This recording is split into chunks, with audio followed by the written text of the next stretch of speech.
never seen a smile so big on my little Lord lady's face until I tell her I'm going fishing all weekend. Pack up all of my bacon, I make plans for 7:45, and I swing around, pick up my date for the weekend.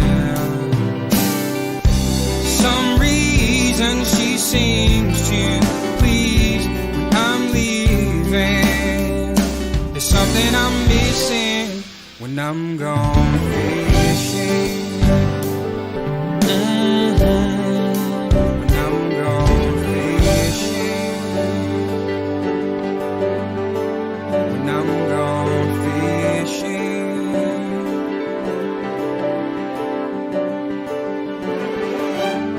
Yeah, baby. Yes, sir.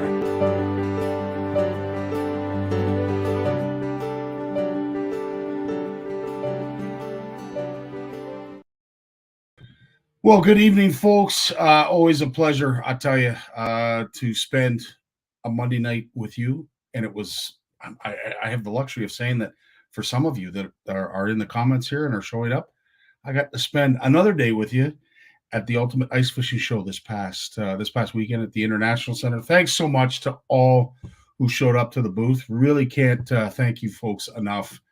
The support, as I said, is humbling. It's overwhelming, and it's very much appreciative. So again, thanks to all who showed up. We've got a great show tonight. Lots that we're going to be talking about. We're going to get back into the fish ID with Jason Barnucz, and of course, we're going to move on to salmon. But we're not going to move away from trout. We did a thing last week on trout, and as I said, I can't say enough about how Jay handled that. I kind of felt bad that we put him on the spot.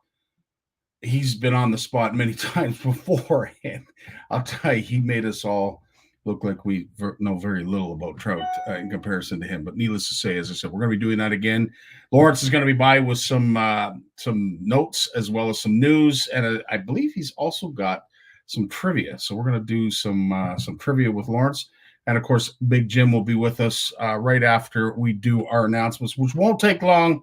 As I mentioned, first and foremost, thanks for everyone who showed up at the Ultimate Ice Fishing Show and came by the OC Nation booth. Shout out to Jeff, Moose, and Sean Quinn for helping out in a huge way. They were doing some really cool things that we're going to spend a lot more time promoting. You've got a personal best, a PB idea that Moose has launched, and also, of course, the Canadian thing. So whether it's a walleye, a turkey, a basset, he's got some really cool stuff that he's doing with BR2 printing. So big shout out to all three of them for helping out. And of course, our buddy Brad from Powell Castings, who also helped out when it came to certain things that we could give away at the booth, as well as advice and just a helpful hand. Again, it is a community effort. It's a team effort, and it was on full display this past weekend. How's it going, Jeremy? Nice to see you. Richard's in the house. Steve, nice to see you, my friend. Again, shout out to Walt and Steve for all of the edits that they do. If you are interested in having an edit done, please message us in the inbox. It's Canadian Fishing Network. Steve and Walt, they go through that and police that regularly and pick up everything that is submitted. Big shout out to those two because they were busy. They were holding down the fort while we were busy at the show. Manny, nice to see you tonight. How you doing, my friend? Ed, great seeing you at the show. It's nice to see Ed out. You know what? It was just really nice to see Ed out. He was in a great mood and looked like he was having a great time. So, Ed, pleasure having you here tonight as well as on the weekend. Steven, nice to see you, my friend. Mike Howard's in the house. Bob Bizanet, thanks again for your donation. Big shout out to you. Yes, Mike, absolutely. Big shout out. Happy birthday to our good buddy Jay Barnucz, who we were going to sing, but now that the cat's out of the bag, Mike, good on you for being on the ball. Tony's in the house. How you doing? Lloyd, Tony, and all you guys who do all the sharing, thanks so much. It means a lot. Yes, Charles in the house. Charles is in the house, man. Chuck D is here. We can begin now that Chuck Bad is here.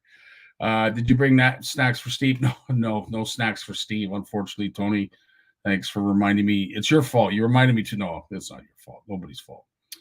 Dean, always a pleasure to see you. Thanks for stopping by. And of course, everybody else. There's just so many of you here, and I can't thank you enough.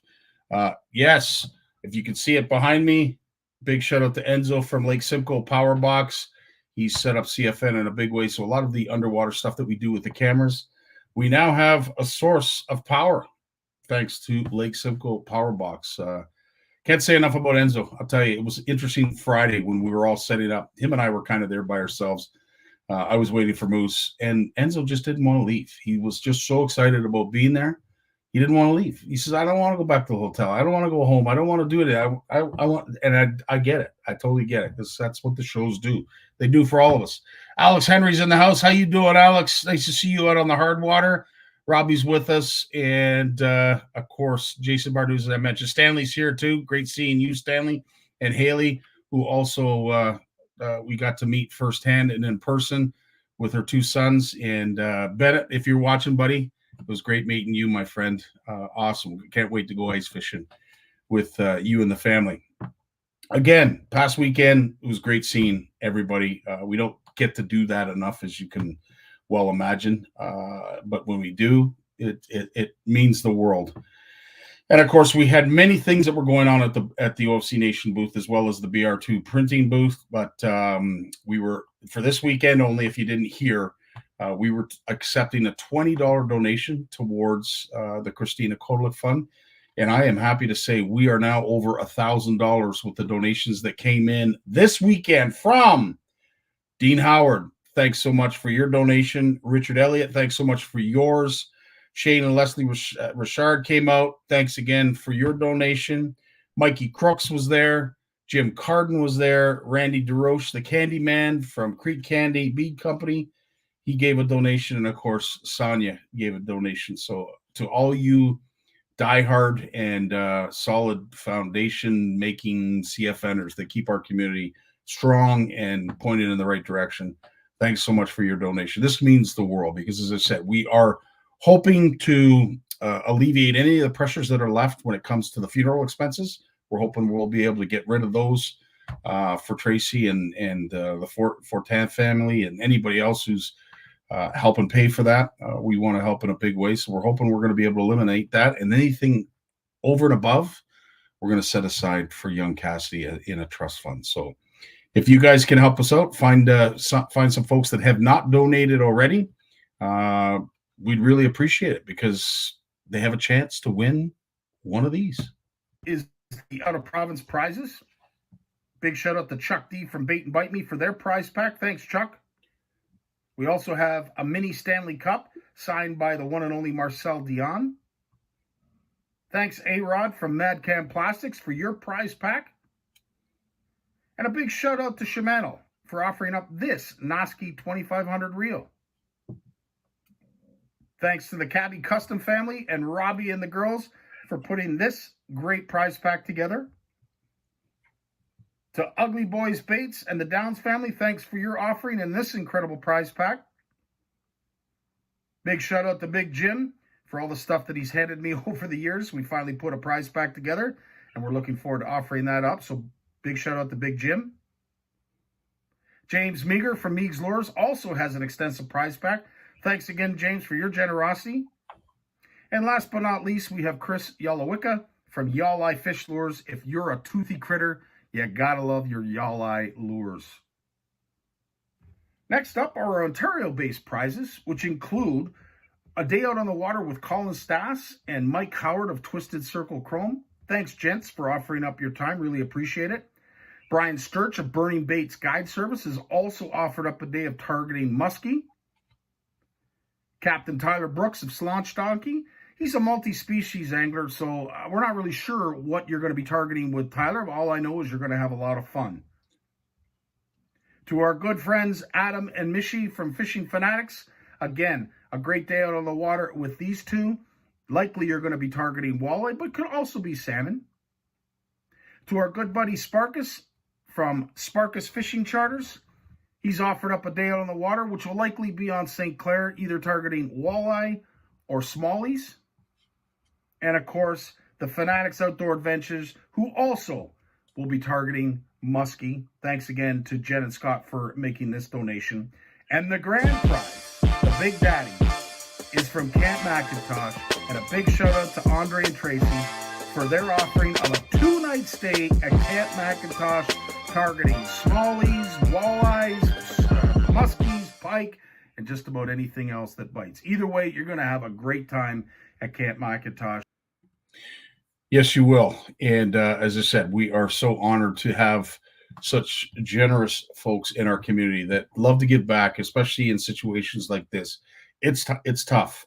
I get it. I totally understand it. We saw it this past weekend at the Ultimate Ice Fishing Show. You know, things have changed. It's a different playing field. Folks are dealing with struggles of just putting food on the table, keeping up with interest rates and everything else.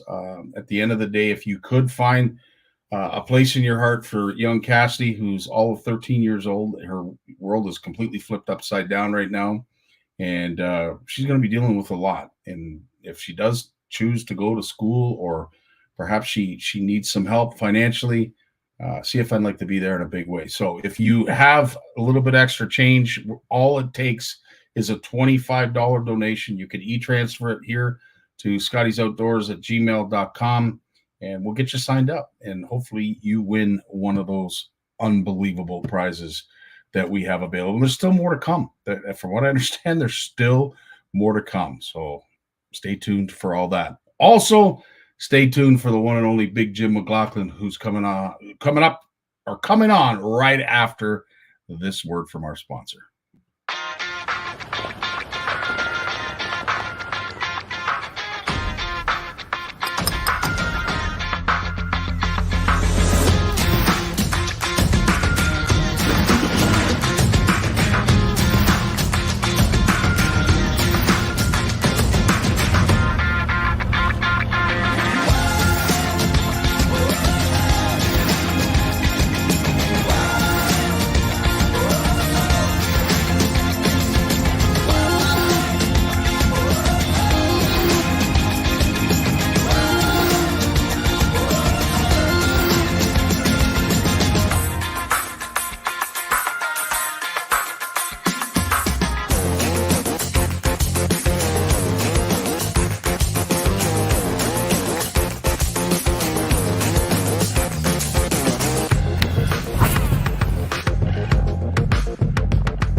Boom shakalaka. Boom shakalaka. Look at you, man. What's going on? Bright-eyed and bushy tail. You had a long weekend, a lot of driving, Jim, but I'll tell you, you do it for a great cause, which, of course, is the angling community, and we love you for it, bud. Thanks, buddy.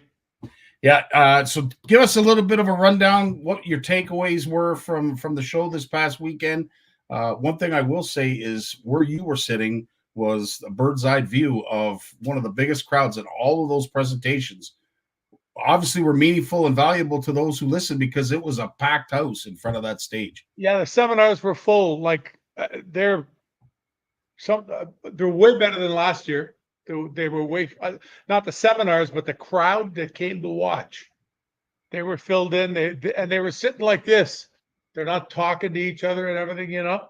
And it was amazing. But we had some really good speakers, A lot of Lake Simcoe stuff, and I know a lot of the people there. That's where they target. That's where they go for their perch and whatever. And we had Joey T up there, and like Chonger and James Meagers, and a whole bunch of just really, really good anglers. It was really good to see them up there. And of course, Gord Pizer and his grandson Leo. I picked Leo up on Friday down at Queen's University in Kingston there, and drove him over and dumped him off at the hotel. And he was telling me he was going to do some schoolwork before Grandpa Gord got there. So, and it was nice for me to get to visit with Gord. We talk on the phone, but it's really nice to it's just really nice for Gord and I to sit and chat. 100%, dude. And really, you know what? We love the fact that, you know, you're able to muscle. And dude, I love what you bring to our community in those situations when you're at the show. You're someone that we just sort of expect to show up, because when we think of fishing, you're the guy we think of. We think of Azumi and, of course, Big Jim in the same breath. But yeah, to your point, Who's that other guy you mentioned? He might be listening, Jim. I just thought I'd give him a plug. But yeah, to your point, when it came to the seminars, it just reaffirms that there is a real need, no matter how much you think you know about angling. Everybody wants to learn something new. And one thing that I got a lot from folks that watched last week's, and I'll go into it when we have Jay on, was there were things about trout that they didn't know. And exactly. And Scotty, I made an observation that I mentioned when Gord went up. We were talking with Liam, and we were talking before, and I said to him, you know, it's really cool how many people came in to hear the same information from different people. So you know you're getting what's going on up there. You know what I mean? And these aren't, you know, a lot of guys up there talking like they're not full-time professional fishermen around. They're just guys that know how to catch fish, and girls too. You know, we had Pam and Ashley Ray there. You know, Ashley's been doing it for a while, but you know, Pam's new, and Pam to me she was borderline dynamic. Like, she's a really, really good speaker. I was bugging her back in the room, the coffee and that, because this was only her second time doing a seminar. Oh wow, I didn't know that. Yeah. Besides, she works with Cabela's in Ottawa. Yeah, like she does the little fireside chat things at Cabela's, which are really cool. And I said to her, "Oh, so you've never done one like with like 1,000 people watching?" I just said that to her, and I tell you, she like, I almost thought, I said, "Oh, you know, maybe I shouldn't have said that," you know. That's It was good. She was fine. She was absolutely fine. Well, as I said, and these events, these shows are an ability for us to get together. It's kind of like if we were a fraternity. It's like having a fraternity meeting. And the cool thing was, it was right before Christmas, which, you know, gave everybody the opportunity to wish everybody, you know, happy holidays and wished some great cheer over the holidays. But again, it's the send off. It's the last hurrah, I think, till the new year. And then we get back into the show times again. Yeah, because like I don't go to the boat show anymore just because of the logistics of me getting in and out and walking. I just, you know, so the next thing for me now is the spring fishing show. Yeah, 100%. Got till the middle of February, so I got like, you know, 10 weeks here to keep going. Hopefully by then they'll have looked over my MRI and put something into my spine that makes me feel better. But I was surprised that on the weekend there how well I got around, though. Actually, I was really worried about it. Like I cannot stand for more than, you know, like it's a few minutes. Yeah. And it just, you know, being able to lean up against the stage and that, it's all good. And I, you know, Dave Chung and I were sitting on the stage together, like this far apart, shoulder to shoulder. And I almost had tears in my eyes when he started talking about Will. Mm-hmm. Because we used to like, you remember when we used to do all the HT evenings? Like some winters we'd do 10 or 12 all across Ontario, up north, Sudbury. We went to Sault Ste. Marie once, I think. Just like all over the place, we'd do these things. And we used to joke and call ourselves the three amigos. And they had the picture of Steve Martin and those guys from the movie. And they put our faces on them. So it was going around. And like Dave said, well, now when we do it now, we'll be the dynamic duo, but it's still never going to be the same without Will. Well, I was going to say, Jim, if it's okay with you, I would like, obviously, because Christmas Day falls, I believe, on the Monday, if it's not Christmas Eve. And instead of doing, Monday, is it Monday? So instead of doing a show, this is what I was thinking of doing, was replaying that video that you guys put together, you, Chong, and Will, when it comes to ice fishing. We'll play that on the Monday instead of doing a live. Sure. As I said, we're all going to be busy doing stuff with family. I know I am. So instead of that, let's take the day off and we will revisit our beloved and lost Will Wegman, because he, like you and Dave, offered up a lot of great information during that. Yeah, it was so funny because Dave sitting beside me, and we started talking about him, and Dave looked at me, and like his face, you could see it. He got emotional, Mhm. and I've got my arm around him, and I thought all the people in the crowd were going to start crying. Yeah, it's tough to have an ice fishing seminar without bringing up Will and not having him Well, I there. mean, that's what we always used to joke about Yeah. Will, because when you put Will up there, he'd start talking, and I'd be standing down the back of the crowd going, been up there for an hour and a half. We only got 2 hours. There's 3 of us, like, and it was just It was awesome. But as I said, yeah, God bless Will and for all the work he did, everything that he provided to our community.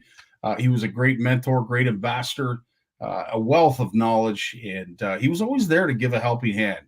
Whether he he knew could or as not. much about Lake Simcoe as anybody. And exactly, That's the bottom line, if not more. Yeah, Steve, we all miss him, bud. He is missed by a lot of us in the industry. Yeah, it's funny because in the last week or two, I started getting a lot of memories come up on my Facebook stuff, and they've always got Will, and they've got that picture of us at Cabela's, the 3 of us in front of the fireplace. Yeah. That keeps popping up. So every time I see it, it's like, like it's it's what it is. It's what we all go through in life. And although Will went way too early, the older you get, your friends start going. It's true.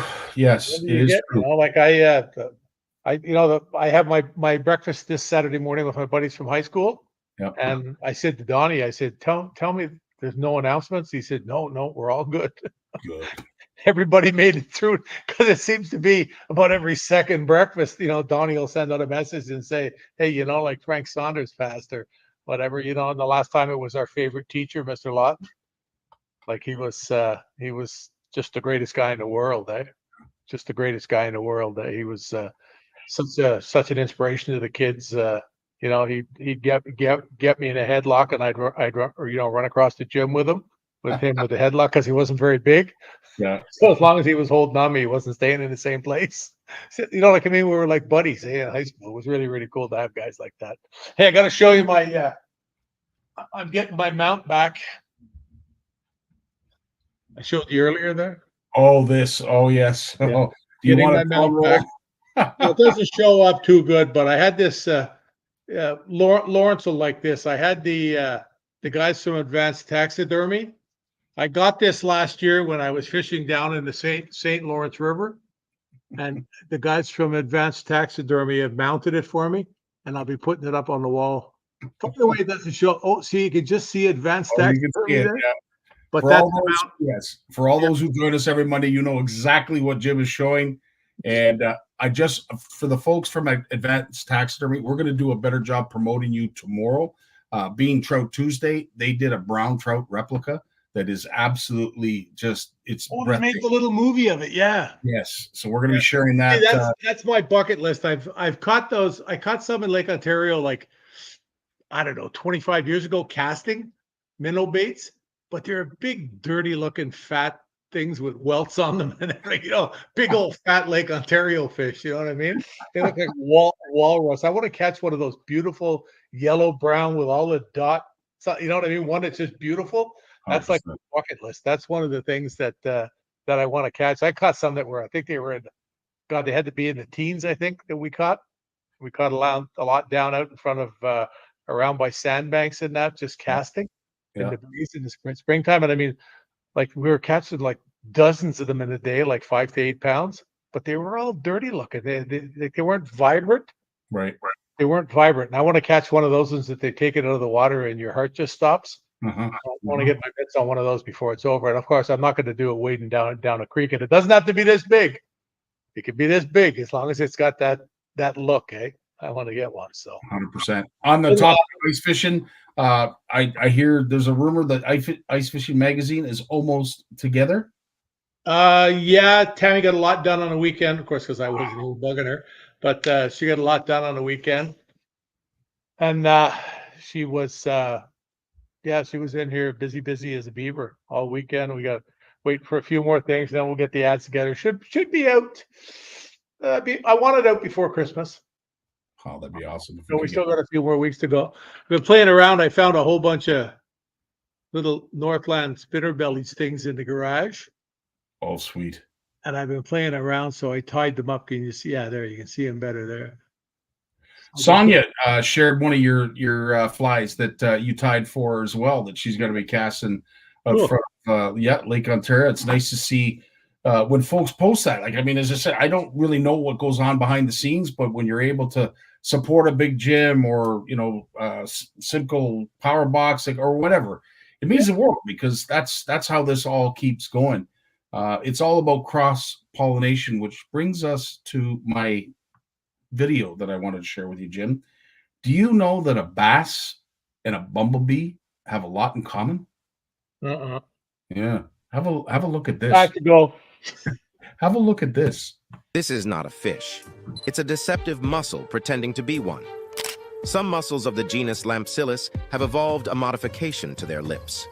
To reach adulthood, the babies need to spend part of their lives inside the mouth of predatory fish, like the largemouth bass. But how in the name of sweet fancy Moses would that be possible? Getting physical contact is hard, as mussels don't swim. But the bass has a weakness. It's a voracious predator, and even the smallest twitch of a minnow's tail will rouse its insatiable appetite. This is where the lips come into play. As the bass approaches, the lips, as lures, wriggle more vigorously. Upon contact, mama mussel squirts her tiny babies into the bass's mouth. These young mussels latch onto the gills of the dupe like spring-loaded traps, sucking nutrients from its blood. In a few weeks, they drop off as fully formed mussels, and a new cycle starts again. Did you know that, Jim? Yes. I didn't. I have to admit, I did not know that. I didn't realize how it happened, like the way it showed it there and that. But I knew that they were. I had been told before by science people that they were there. I figure, yeah. Unbelievable. I had no idea, but needless to say, I learned something. And this is the beautiful thing about having the Legacy group chat. Stuff like this gets shared, and it just adds to what we're able to talk about every Monday. So if it's something that you're interested in, something perhaps you think people would like to know, or interesting stuff like that, by all means, send it to me, because we'd love to talk about it. It makes our half hour go that much quicker and be that much more interesting. What else, Jim? What else do you want to touch on before we let you go? Well, I want to go back and talk about the ice fishing show. I couldn't believe the number of people that came in there, and within an hour, I saw them leaving with armfuls of stuff. Yeah, like we talk about how well the seminars were attended, but there was also people that came in and they had a goal in mind. I mean, I saw so many people walking around. I saw them come in because where I was, centered there. You'd see them come in, you'd recognize them because they had a brown, white striped jacket on or something. And you'd see them with their bag of stuff and their 2 rods of reels. They're going back out the door like an hour and a half later.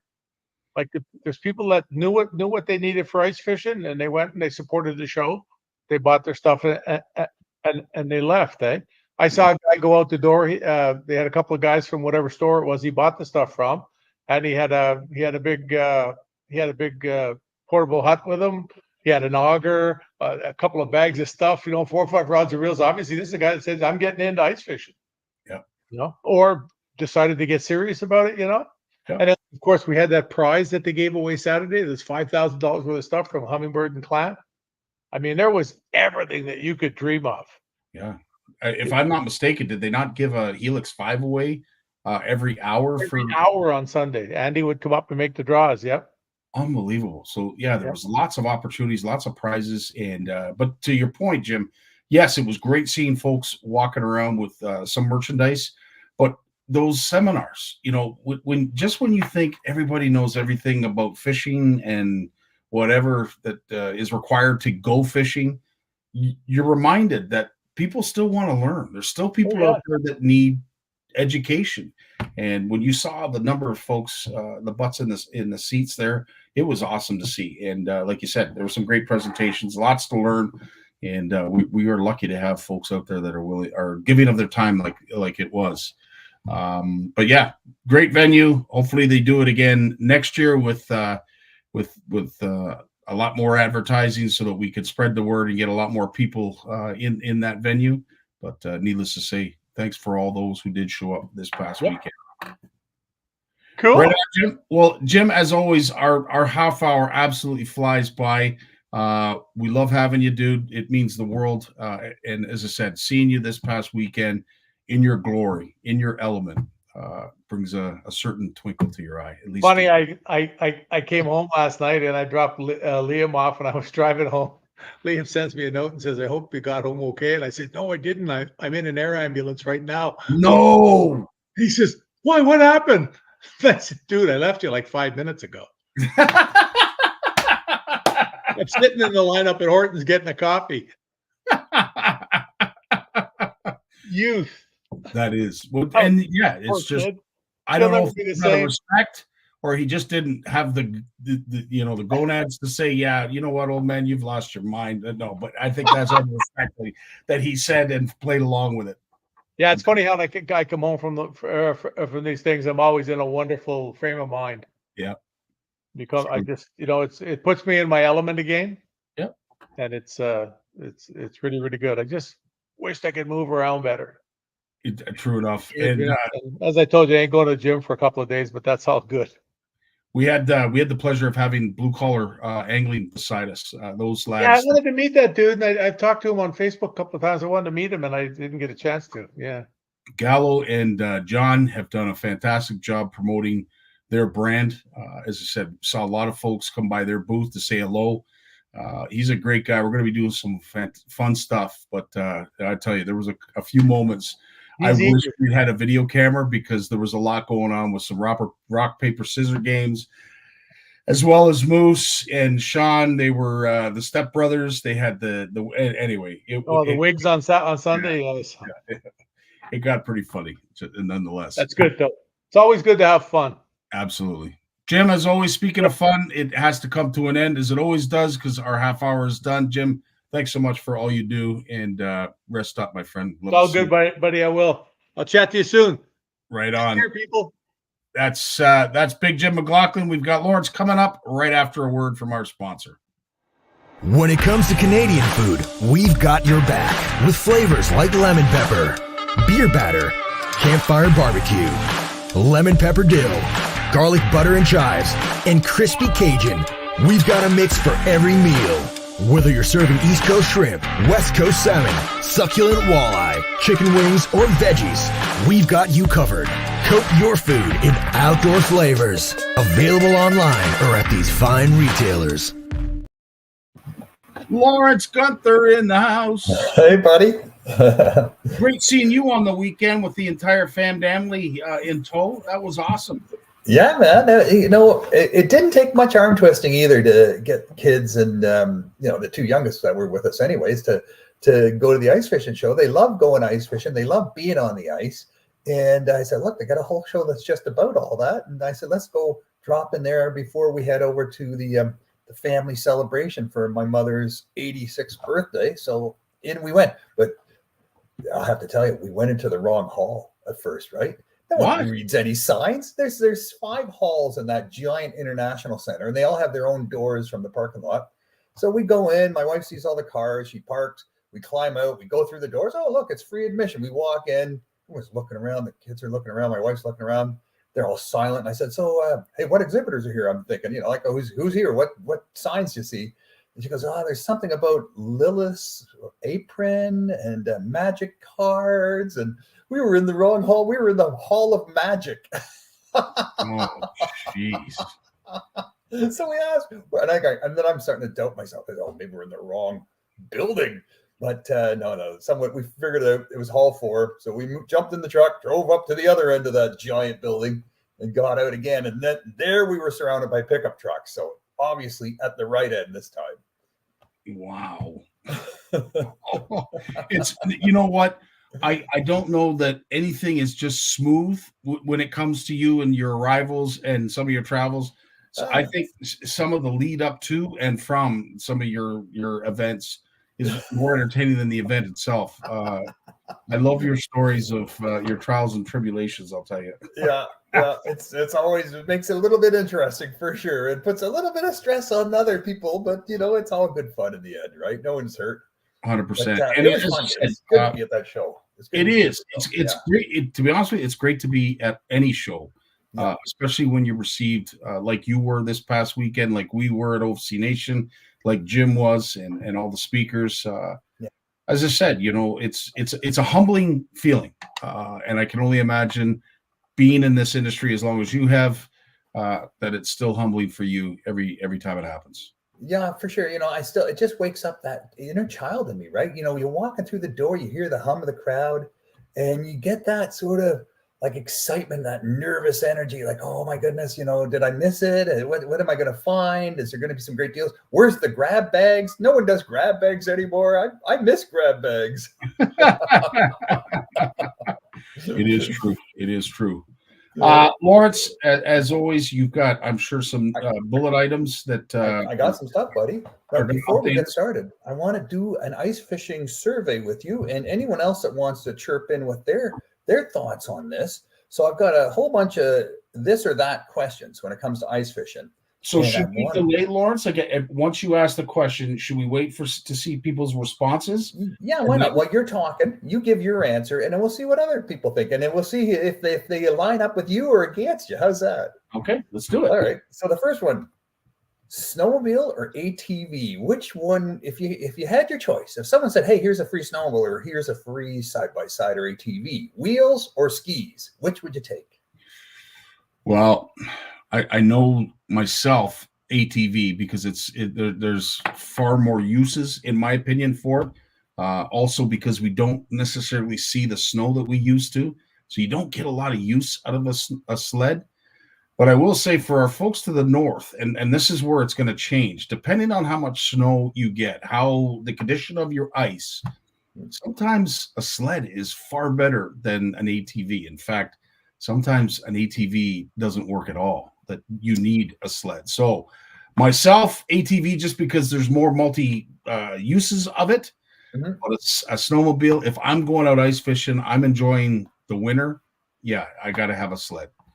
Yeah, I'm with you. I'm thinking sled if it's just for ice fishing. If I don't own my own ranch or chunk of land or whatever, if I just used it for ice fishing, I'm going sled too, because it's not as you don't have to worry about the depth of snow so much. If there's a trail, if there's a snowmobile trail, you make your own or whatever, you're good to go. But an ATV, they can get stuck. Now, Richard Dunlop had mentioned an ATV with tracks. There you go. Yeah, best of both worlds. That's the best of both worlds. But yeah, no, George Morgan and Terry both said depends on where you are. Simcoe ATV, yeah, Nipissing snowmobiles, and there's a great indication of the amount of snow totals that those areas see. So yes, it does heavily depend on the area, but I for one find an ATV a little bit more universal when it comes to some of the applications that you can use it for. But yeah. Great Did you see that machine? Did you see that machine at the ice fishing show? That giant 4-wheeled floating ice fishing machine with 4 seats in it and 4 holes in the floor, 4 seats. You drive it out there, you lower it down to the ground, and you just drill your holes through the holes in the floor, and 1 for your sonar and 3 for fishing. And if it breaks through, no problem. It'll swim until it gets to thick ice, and then it'll just climb its way back out on the ice again. So Ed has just mentioned it. It is the Willcraft. I did speak to the owner. What a great guy. He's going to do a demonstration. We're hoping, fingers crossed, he's going to do a demonstration for us so that anybody that didn't get to the show and perhaps doesn't know anything about him, you're going to hopefully see it firsthand, because he's going to come and put on a bit of a display for us. And it floats like it does. It does a lot of great things. It's reasonably priced. It's not through the roof. It's reasonably priced for what it can do. Its applications are pretty much ice fishing, but I'm sure you could modify it to do just about anything. But it floats, it goes on ice, it gets over snow drifts, it does just about anything you need it to do, and all from the comforts of your living room from inside. So yeah, it's got a thermal tent covering with soft doors, and it's got a built-in heater. And yeah, it's absolutely amazing. And I asked him, I said, so what kind of people buy this? And he goes, people who value their life. Yeah.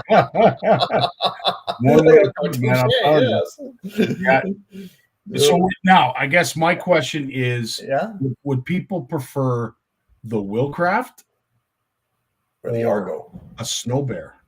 A snow bear. Huh, there's or I'm thinking Argo, right? Because the Argo has that, same idea. It crashes through the ice, it floats. But he said you can't get him, an Argo won't climb back out of the hole. No. If it breaks through the ice, it won't climb back on top of the ice, and his will.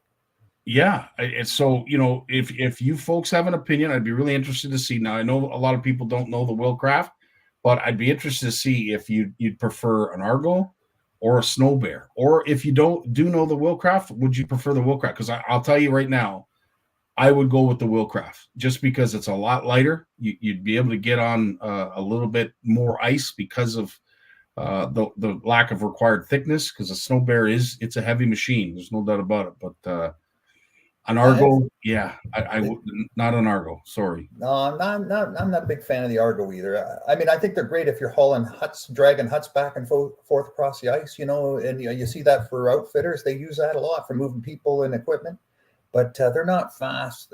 Anyways, it's okay. I'm not going to get into it. Okay, Great. Next question, buddy. Yes, sir. So solid huts or mobile shelters? Which kind of guy are you? Well, I have a mobile hut. It's a blown mold plastic that Coenders out in Saskatchewan offered up for our CFN community, so we can do a lot of the underwater shots that we do for our vendors and sponsors. But some folks like the mobility of those fold up huts, so I'll be interested to see what the answers are. Yeah, I know. Like, my own sense is like I always sort of romance about the idea of having my own hut, right? And I had in a hut in the past, and I was thinking about building a new one. My buddies build them, but in the end, I never do. I always just stick with the mobile flip overs, But the thing with the flip overs, the more you want in a flip over, the heavier they get, and at some point, they're just too heavy to haul for in any sort of deep snow. Two guys lashed to a flip over of any size with full of gear, and you're both sweating hard to get that thing out there. So then you need a snowmobile or an ATV, and it just goes on from there, right? Well, I will say this: the results are unanimous. Mobile, and mobile. There you go. Run and gun. Yeah. Okay, here's another one. Tip ups or ice fishing rods? If you had to use one or the other, which would you go with? Ooh. I would have to say, what kind of electronics do you have? Oh, just let's say no electronics at this point. No electronics? Yeah. So that's a really good question. I would still prefer the ability to jig, but you know what? You can cook, you can enjoy the outdoors, you could put a bell on a tip up, you could do a lot of things. I don't know. That without electronics, I would have to say it's a toss-up. I'd still go with the rod just because I'd be a lot busier. Yeah, it's something to focus on, right? But then if you're fishing on the out of Quebec, you can have 5 tip-ups. So that sort of tips your answer in the other direction, maybe, right? 5 tip-ups or one rod. Yeah. So just in the province of Quebec, you're allowed that? So you see it on the Ottawa River. The guys on the Quebec side, they can put up 5 tip-ups each. Really? Yeah. In Ontario, it's 2. You can have 2 lines, right? 2 tip-ups, a tip-up and a rod, or 2 rods. It's always 2. So interesting. Well, as I said, if you have electronics, if you have a flasher, hands down, I'd be. There's no way I'd have a tip. Yeah. What's the gang say? Any word on that? Rods, and more rods. But I will say this: a few of them, like George said, tip ups, it frees up your hands to mix drinks. So yeah, that's a good argument. And sometimes on small ponds with spooky trout, you put a little tip up out there and you get off the ice and you get way, especially when there's clear ice, no snow, and you step off the ice and get on shore and you just wait. And that's the only time to catch it. If you're far, far away from your tip up. Agreed. Yep. Okay, here's something. Live bait or artificial? If you had to go on the ice with one, which would it be? This goes against, folks who know me, they know that when it comes to the soft water, you'll never see me unless, the odd time I'll throw on a worm for a worm harness. I don't typically use live bait. It's not that I don't like to. I prefer the artificial bite because you got to work. It forces you as an angler to make the fish want what it is that you're presenting. A lot of more satisfaction I find when you're using artificial because, hey man, I got that fish to bite. So it's kind of like a challenge. But during ice fishing, I would have to say, give me as Gord Pizer would say, I'll give you a dime for a whole minnow, but a buck for just the head. I would have to go live bait. If I had my choice, live bait through the ice. Yeah, and this an early season, just the head, right? Because it's got lots of guts hanging out of it and lots of scent and taste going on there for sure. I hear you. I like to catch them on artificial when I can and when it's fun for sure. But yeah, you can't beat a minnow head. No, you can't. And I would have to say, you'd be surprised at the answers that we're getting. Yeah, it's fairly even for both. I'd have to say that the folks that are saying artificial are saying it for the same reason, perhaps, as I.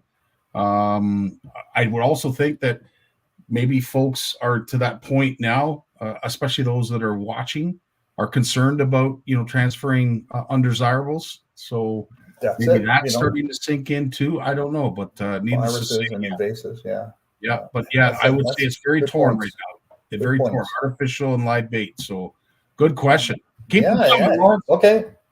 So, if you had to choose, and someone offered you a state-of-the-art sonar, maybe not the spot ones, or a camera, underwater camera, state-of-the-art, top of the line of each.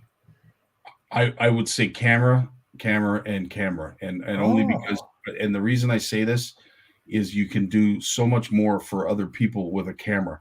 A sonar only helps me find the fish, whereas an underwater camera allows me to show how great a Cabby's custom jig or a bait and bite me product works, or perhaps a North Shore product. There's so many things that you can do with a camera, and I'll tell you, nothing gets the blood going than watching a fish hit your bait. Nice answer, my friend. You brought up some good points there, and I like the idea of looking after your co-angler, right? So much of the sonar is on an individual base, but that's a nice idea when you can spin the camera around. Well, I'd have to say, when it comes to topwater fishing, it's very similar to having a camera under the ice. You're jigging, you draw them in, you see them, they hesitate, you got to lower it, you got to drop it, you got to do whatever, and then eventually it hits. And I tell you, nothing gets the juices going than when you see a fish hit your bait. So yeah, I'd have to say camera, but you know what? I would have to say folks would agree. Camera, there's some flash. Yeah, as I said, if your electronic is a flasher, hands down. If you're going after fish, if I'm trying to catch fish for the sake of providing a dinner or lunch for people, flasher all day long. Because I'll tell you. And for kids, it would be a flasher or camera. Camera, 100%. Right. Well, there you go. These are interesting nuances, you guys. Thank you. Thanks, Scotty. Oh, can you imagine as a kid? Me as a kid, I can't thinking back. Ice fishing would have been so much more fun had we had an underwater camera. Oh yeah. Jim talks about the old days where, and Jay as well as yourself talks about the old days where you'd go out on a 5-gallon pail and freeze your nuts off. Because that's basically hope. Yeah, just hope and faith. Yeah, it was a lot of fun. It's run and gun or just wait it out. This is a question I'd love to see the answers of those in the comments. Those who are watching, are you a run and gun angler, or are you someone that is patient and likes to just sit and enjoy where you are, or do you like to move? I know if Jason Barnucz was asked right now, he's a run and gun, but mobile. And perhaps if we take it one step further, is it because we're trying to draw the fish to us? I know when it comes to walleye, we always try to get rattle baits. We're always trying to bring the fish towards us. Is it maybe because it's species specific that you like to be mobile or run and gun? If you're chasing crappie, for instance, that school does move quite often.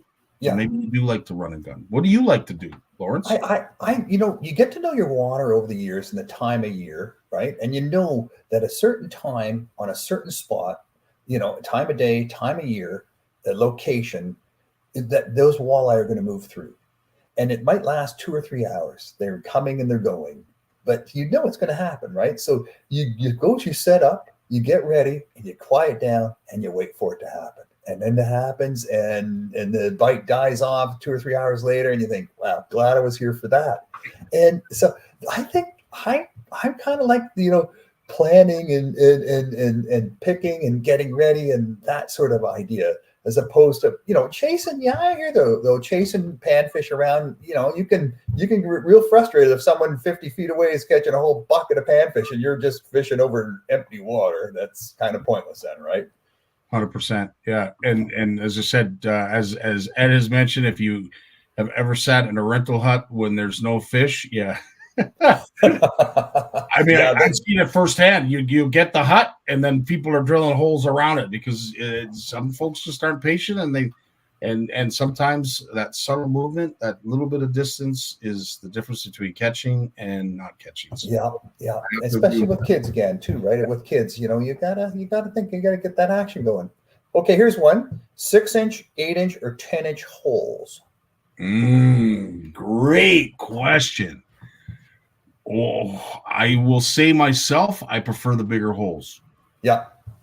I'm afraid of the 10-inch ones now, though. I've stepped through them. It's annoying. Yes. You know what? An 8-inch is enough. Oh, Corey's saying 12. Well, Corey goes after, Corey's going after 12. Wow. 8, Ed's 8, Terry's 8. Yeah, I would have to say that 8 would probably be the most prominent and most popular, especially if you're a run and gun angler. If you're a run and gun angler, I can totally see why you wouldn't want a 10-inch hole. George, 6-inch. Yeah, 6-inch, just since I had a hand auger, that makes sense. Yeah. The majority, I'd say 90% of the answers are 8 inches. So I like the 8-inch, and I understand, with hand augers, 6, and for panfish, it's plenty. And but I think my first gas auger was 10, and after 2 years I traded out that blade for an 8, and I said that's enough of watching people fall through my stupid holes, and me included. And okay, 100%. But that's a great question. If you had to do it again, would you buy an electric or gas auger? Without question, if I had the ability to do it, I've had the luxury of being able to do it again. I have had. The Shakespeare hand augers. I have had the Berkeley, hand augers, the Eskimo hand augers. I'm not that vintage anymore, and the muscles and the joints get a lot sore. And the last thing I want to do is get freezing cold in the winter. So the hand augers are out. Then we went to the gas power, and everybody, I'm sure, had problems starting it. Once it was laying down, once it was idle, if it was tipped up or whatever. Your carburetor would get clogged. It wouldn't properly fire. So it was a nuisance. I have since got an ion. I would never, ever, ever go back. Once you hit electric, I don't think you ever return to either hand or gas powered. They really nailed it out of the park with that. But I saw electric augers on sale at Costco the other day for $450. And man, it makes it look like that ion is like a little overpriced, but we might have paid too much for those things. $450 for what looked like a decent electric ice auger at Costco. Yeah, I was actually surprised to see the prices of them. They were running a sale. I don't know if it was at Princess Auto or where it was, but they were running a sale on the ion. It was, what it was? It was the Saskatchewan group. Our Saskatchewan chapter has a group chat, and they were talking about it being on sale. I think maybe it was at Cabela's, but it was a really good deal. It was a really good deal for the second generation. So it's and when they first came out, they were close to $1,000. I don't know what they are now, but that deal had close to like six or 700. So that's good. That's good. But $450 for an 8-inch blade on an electric auger, that's not bad. 100%. 100%. Okay, what else we got here? Okay, 1 or 2-piece flotation suit.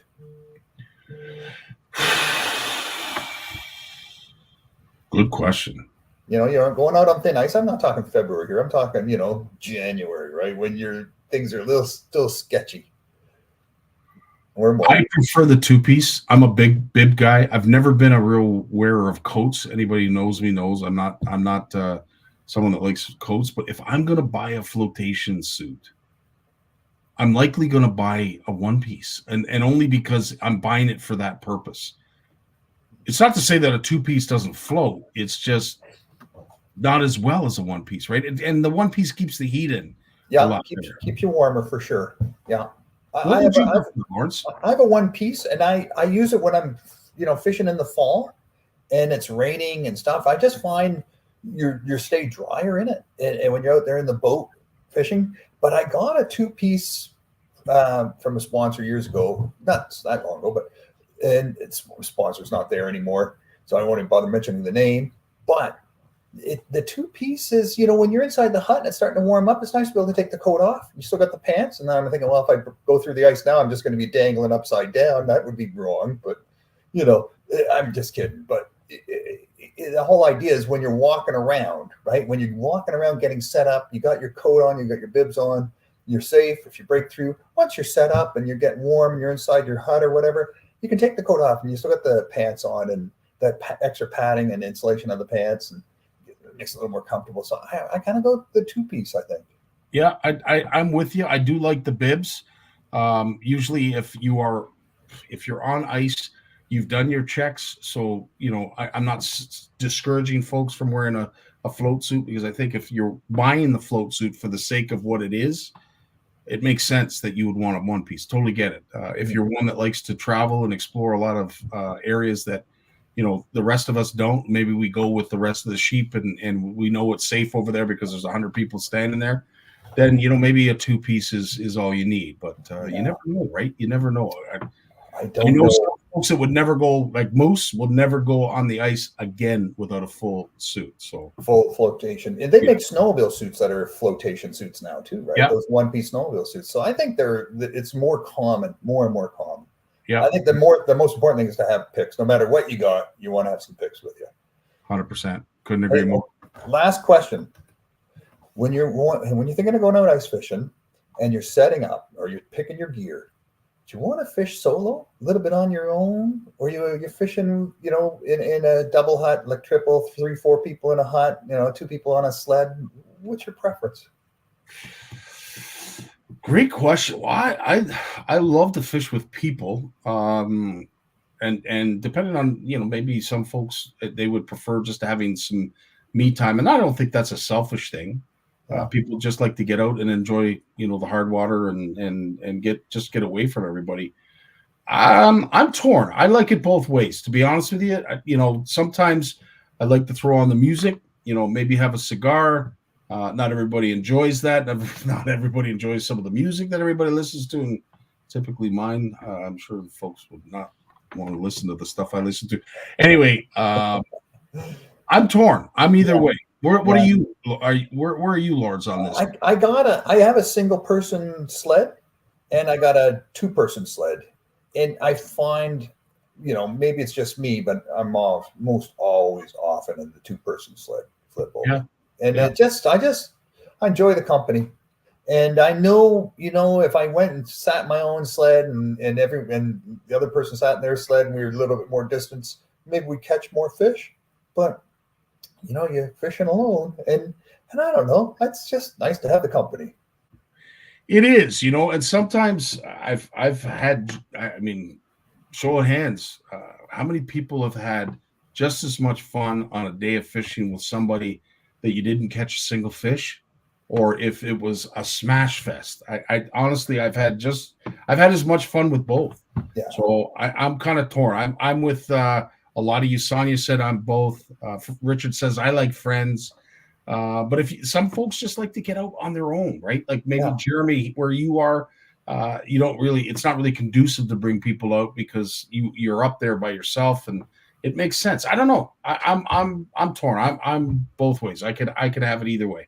I like fishing by myself when I can sometimes, for sure. And just that's why I have that single sled flip over, because I just like the idea that I can do that, just me and the dog, and just go out there with some electronics and some electronics to find different things. I have something. So when I set up my tip up, it alerts me when the flag goes up. I get that little from the Blue Tips device, and I got another little beeper that I can trigger with a wireless fob, so I know exactly where my tip up is. and another one so I can get right back to where my shelter is, between the two things. So and then talk a GPS to get out and back to my spots. So I can do it all on my own. I have done it. I do it on my own. Go fishing, but it's but I like the company. I like going fishing with a good friend. That's for sure. 100%, dude. Yeah, 100%. Those are some great questions, Lawrence. Thanks for those, and thanks for your tremendous insights, man. Answered, but I'm sure that you have some news items that you'd like to get to as well. So whirling disease. Who's heard of whirling disease? This is something out in the West, right? It's been in the Bow River for a while. So Kootenay and Yoho Provincial Parks in Parks Canada has closed fishing in those two parks because of they've detected whirling disease, and this can be spread by just the mud on your wading boots, fishing equipment, anything that gets mud or weeds. You can transport the disease. It's a virus, and you can transport it from one water body to another. So and once it's in, they say as many as 80 to 90% of the natural wild trout will perish from the disease. They start swimming in circles, they get all discombobulated, and they perish. So it's happening. We got to be super careful when we're fishing around streams and rivers that have whirling disease. That you can fish them. There is fish, but you got to wash your wading boots with almost like an alcohol, a bleach. You need to use a bleach mix, and people bring a tray and they step in it and they clean the boots off with that. And you got to be super careful. Now, I thought whirling disease is something that is basically it's a global problem. When you see a lot more of it when it comes to aquaculture, the aquaculture of trout and salmon. It shows a lot more, especially when you're talking about concentrations of fish. But yeah, in terms of it being out in the natural setting. I have heard it being out west. There was talk about it being in Lake Erie when it came to some of the smelt. But yeah, that's a great point. Is there a resource that folks can go to find Parks Canada must have information. So I think if you Google Parks Canada and whirling disease, you can get the latest sort of information on closures and spread and causes and such. Because it is a dangerous disease, and I didn't realize it was that easily spread to other fish. It's quite, when you start reading about the precautions you need to take when you're fishing in areas where it is present, it's quite you have to be really, really careful. Yeah. Wow. Okay, here's something. So here's something out of Saskatchewan, the Fishing League app. It's a new thing, and it's invented by Byron Sorensen. He created this app, and you can win money by reporting your catches. And it's a tournament. It's live, virtual fishing tournaments. There's prizes involved, and he wants this thing to be spread across Canada. Right? He has big plans for this Fishing League app. It's a Canadian thing. We should get him on the show, man. We should hear what this is about. It'd be interesting to hear his take and what he has to offer. That's quite interesting. I've been kind of waiting for something like that to come along. I see it down to our cousins to Fish Donkey and there's lots of that. Of course, we have the My Catch app that we use for the CFN Fish Shelf, but this is, as I said, it's always cool. And folks that come to the shows and love to read magazines and are on YouTube, they like to see new things. They like to hear new things, and sometimes we're gadget folks. Like, we're gadget guys, right? We love new gadgets. So something new. You want to learn more about that? It's support at fishingleagueapp.ca. Support at fishingleagueapp.ca if you want to get more information or reach out to Byron. Right on. Yeah. That's awesome, dude. So we got one more. Well, I got one more. Right on. Tom Cod. Have you heard of Tom Cod? I've heard of Tommy Cod. Yeah, it's actually Tom Cod. People call it Tommy Cod.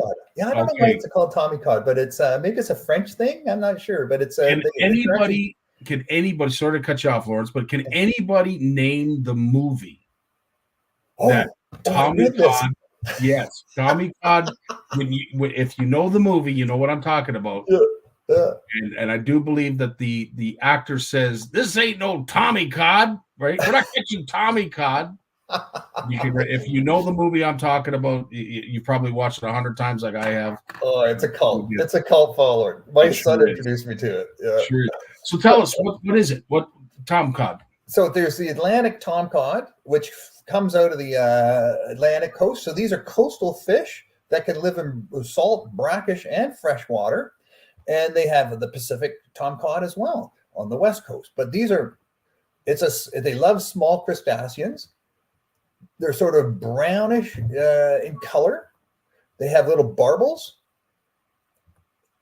On the St. Lawrence River near Trois-Rivières, there's a small community there. They put on a tom cod festival every winter, and you can rent a hut from 8 in the morning to 4 in the afternoon, or from 8 at night until 4 in the morning, and then they have a couple hours to flip it over. You don't sleep in these things, but the other lines are there. You just go in, you take your seat, and you fish. And the people throw the fish on the ice just outside the door of these huts.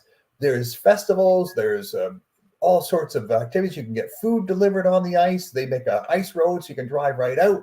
That's all done through reservations. And it's just an on-ice party. So I've made reservations for January 13th, 14th this coming year with a few friends and family. We're going to go down there and have the Tom Cod experience. That's so cool. Jason has very eloquently, and what's he saying? The quote is here. Not like going down to the pod chasing bluegills and Tommy Cods. I love, anyway, if you know what we're talking about, you know the movie, it'll all make sense. But I had so there's obviously a difference between regular Atlantic cod and Tom Cod. Oh yeah, totally different. These things don't get, I think, maybe 6 to 8 inches. So you got to get a bunch of them. Oh, okay. Yeah. And they come in with the high tide. That's your best. Is they always come in, they swim go into the rivers and spawn and then come back out. But there's no quotas. You can sell the tom cods, and there's no license needed if you're fishing out of this Quebec community where they put on the festival. You don't need a license. There's no quotas, and if you want to sell your catch to someone because you're not going to eat them themselves, you're more than welcome to do it. What is going on over in Quebec? You're allowed 5 lines. You're allowed to sell fish. You can catch an unlimited amount of. What is going on over in the province of Quebec? Lots of history, lots of tradition, and stay out of my way. That's awesome. As we always say, Lawrence, if you missed this or any of the other podcasts that we have done here at CFN, please go over to Bluefish Radio and you can get caught up. There's all of our podcasts posted there. As always, Lawrence, we can't thank you enough for all you do and all you bring to our community each and every Monday and every day for that matter. Thanks, bud. We're honored to have you around, my friend. It's a real honor to be on the Canadian Fishing Network with you, Scotty. Keep up the great work. And thanks, everyone, for your feedback. And if you need to get a hold of me, reach out, director@bluefishcanada.ca, and go to visit our site and sign up for our newsletter. Check out our podcast. Right on, Lawrence. Great job. We'll see you next Monday, my friend. Thanks, pal. Stay classy. Here's a word from Jason's sponsor. Jason will be coming up right after this. The fear of failure is failure itself. The world of science rewards the ones who are willing to try and fail. Because without the courage to embrace failure, ideas remain ideas. But with that courage to fail and to learn, ideas can change the world. J-Dog. Scotty, what's happening? Always an honor, man. It's always great to see you. It was great to see you on the weekend. Before we get started, let's talk about what your experience was at the Ultimate Ice Fishing Show, what you saw, some of your takeaways. Take it away. Honestly, man, I won't beat around the bush. It was a little quieter than I'd hoped, but I think I could say that about every trade show I go to these days. I think that honestly, the best part about it was the seminars. It always is that way. I found a lot of parallels in the seminars this year.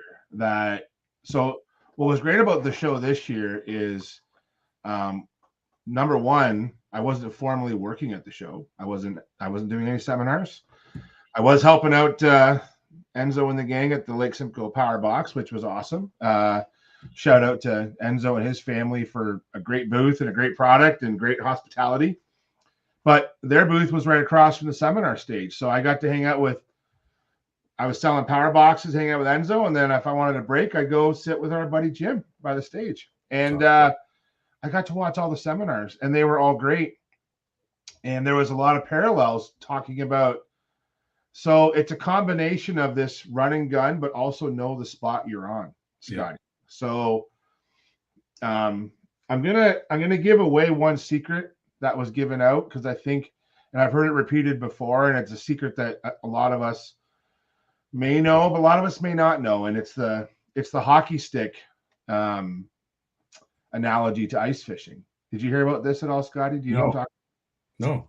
So basically, it's kind of like this, and I'll just use this little. I got a little thing on my desk here. It's like a phone holder, okay? But there's a hockey stick, okay?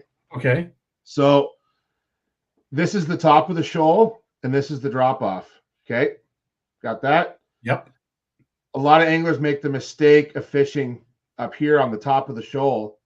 Now, and the fish might come up onto the shoal to feed during the day or at certain times of the day. But one thing that a lot of fish do is they gather at the basically where the blade and the stick start, right here at the toe of the slope. And I've heard that before, and that's part of how I break down areas. And I'm gonna say so I was only there one day, and I'm gonna say I think every speaker brought that up that day. So the speakers were talking about, we had a speaker talking about lake trout and lake whitefish, Joe from talking about Lake Simcoe in the morning. And then we had Ashley and Pam talking about burbot. We had Gord and Liam talking about, they talk about everything. They had slides for like all species, and then even Dave talking about Lake Simcoe perch and Couchiching perch. That hockey stick analogy was used, or if it wasn't used directly, if you just watched their slides and paid attention to how they were fishing contour lines, it applied to almost every fish they were talking about. So the message is you can move around, but when you're moving around, where are you moving to and what spots are you moving to? So, and for larger predatory fish, so not just panfish, but we're talking lake trout, whitefish, walleye. Now, not that whitefish are predatory, but they're larger roaming fish. The hockey stick analogy rang true with all the larger fish species. And so taking a lake, finding all your hockey sticks, and then set up your milk run. And I think some of the advice I heard was, and the other one I liked was that don't expect to be marks all day on your fish finder. Don't expect it. Be realistic. You might only, if you're fishing for larger fish, you might only get 15. You only mark 15 fish a day, let's say.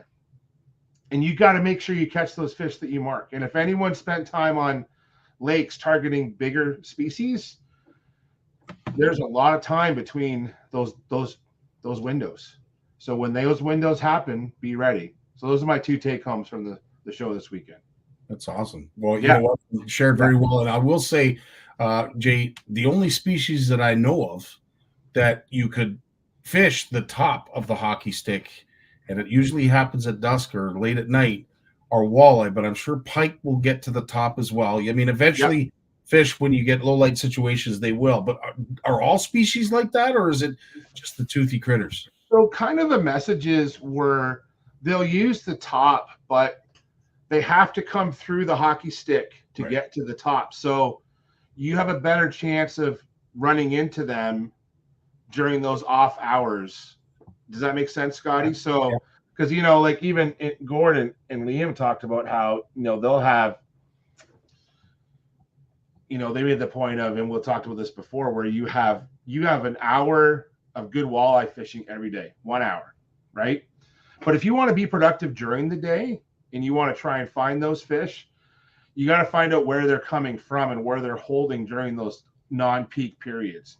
So true. And a lot of it too is they're pushing prey up against the hockey stick, right? So that's an edge, but they're not on the drop off. They're not always on the top. They're right on there. They're not right along that contour, but there's kind of like a gradient, and they're just using it to move along. And they might move up it, but they're definitely moving along it. And you can try different, and it's usually at the steeper drop off. So if you have a shoal, and I found this with walleye, especially in Quinte or on Hamilton Harbor where I fished them before. If you have a shoal that looks like pretty evenly sided around the whole thing, but there's one area where those contours are steeper, like that's where they are. And quite often they're not on the top, they're at the toe of that slope. And sometimes, Scotty, like the difference between the top of the shoal could be 25 feet and that toe could be in 40 feet of water. And literally, like, it's only like, well, I'm ice fishing, but it's a cast length away. That's how close that drop off is. That's how sharp that drop off is. So, well, look, folks, it's his special day, and he's coming here, and he is just like, I mean, just a wealth of knowledge. And I'm going to say this, not just because I want to wish him a happy birthday, but we talked about this at the show. And I hope folks really appreciated what we did last Monday. I didn't mean to, but we did kind of put Jay on the spot. And I will say this: I became part of the audience at one point during I was just blown away at your knowledge of fish. And so, Jay, even though it's your birthday, I'd like to take a moment and truly reach out and appreciate all that you do to bring to this to our show, as well as our community, as well as the angling community and all fish in general. Dude, folks like you are rare, and it means the world to have you a part of our community. So happy birthday, happy 18th birthday. Can't wait to see you get your lurgers and get out there and vote. But a big shout out to you, man. Appreciate that. It means the world. Yeah, like, I won't lie, man. Today was a pretty quiet day. If you saw the forecast, you see the forecast for some of the areas north of us? Yes. So I had some big plans to go. I was going to go to the Maitland River today and do a drive. And woke up this morning, saw that forecast, and I'm like, I went back to bed. I'm like, forget it. I'm not driving to Goddard today. It was pretty, and I'm glad I didn't. I saw it was a pretty terrible road. So dude, today was Cyber Monday, so I got caught up on some Christmas shopping, and and I will just save my fishing day for another day. So I'm not a fair weather fisherman, but dude, lake effect snow and that kind of stuff. It's ugly out. I mean, I don't think we're getting the amount of snow that they were expecting necessarily, but it is ugly out. I'm sure some of our roads to the north are on the verge of closing just because of whiteout conditions. It's only going to get worse as the temperature drops and that wind machine, that lake effect snow squall machine fires up in to full power. But needless to say, yes, you're 100% right. I hope everybody is cautious out there. I have heard when it comes to the weather, not really sure what's going to happen next week. There is saying some folks are saying there's going to be a warm dome of warmer temperatures that's going to come through, and then I've heard the exact opposite.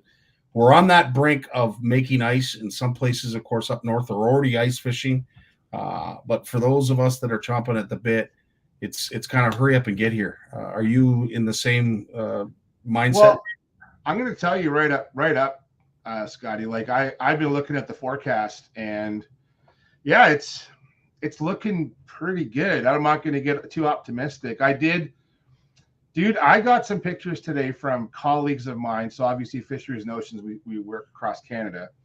So colleagues of mine were out today or yesterday catching burbot through the ice, and they sent pictures, and I'm like, oh my God. And I saw the pictures. They weren't being dangerous. Like they're out on 5-6 inches of ice, but they're up in northern Alberta, right? Yeah. So that's all good. We'll get but the long range forecast right now looks very optimistic. So now I keep telling, because Trevor saw the forecast, I'm like, dude, the forecast, it is a forecast. It's a prediction of what is to come. So, but just so everyone knows, what's really good about this cold weather we're getting right now in southern Ontario is it's literally pulling all the heat out of the lakes, right? Yeah. So until those heat units drop enough, we won't have, it's not cold enough to freeze. So we're getting there, but you know, if I think if things continue the way they are, and if the forecast is close, like you're going to see some folks like in that sort of, I'll bet you being on Kuchiching by New Year's, which is pretty typical, right? Yeah. So that's my guess right now. We'll be out ice fishing in a month. So yeah, I agree. And Tony, to your point, yes, we will be announcing an ice fish off. I believe it's going to run in February.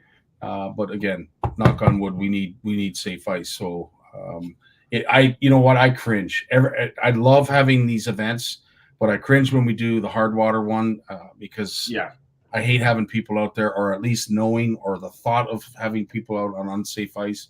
But yeah, I'd love to say, Tony, that we're going to run it, but as it is right now, we will have to hold off until we know that we. And the issue with contests is that you're giving them a green light to go ice fishing, right? Exactly. And we ice fishing, you know, I know as we get closer, Scotty, we'll do all of our talks about ice safety, but boy, that is, you know, there's one way to really harm yourself or somebody else, right? So we don't want to give them a green light. And I know, and I really value what the CFN does with their ice fish off, because we usually wait until well into the ice fishing season to start it, because you don't want to start the ice contest until most of the province, or most of the country, I should say, is under ice. But we're not there yet. So, but yeah, I think dude, I've read, it's funny, the Farmer's Almanac this year grossly contradicts what the meteorologists are saying about El Niños and weather patterns, right? So I don't know. I'm literally just like, so I got a magic 8-ball for my birthday from Heather, because I make magic 8-ball jokes all the time. So it will get a lot of use, I think. Maybe I'll bring it on the show, Scotty, as we're getting closer to ice. We'll do our weekly magic 8-ball, ask the magic 8-ball update. That's hilarious. So, yeah. But yeah, no, you're right. As it hopefully gets on, we only know what's happening today. As you said, the forecast is exactly that. But I'm getting varying degrees. Some are saying it's going to be a cold winter. Some are saying it's going to be a warm winter with lots of rain. I don't know. I'm just hoping, like you are, that we have some safe ice we can get on there and do what we do best. Well, hey, I gotta share a picture though. I gotta give you a little update that has nothing to do with what I normally talk about, and I'm sharing a picture. So I am not, and Heather will tell you this, I am not a country music fan, like at all. She is, and how she manages to remain a good country music fan when we don't listen to country music in the house, but she can sing the lyrics of like every country song ever written. I went to a Terry Clark concert last night in Hamilton for part of my birthday. I went to a country music concert, and Terry Clark was doing a show with Paul Brandt.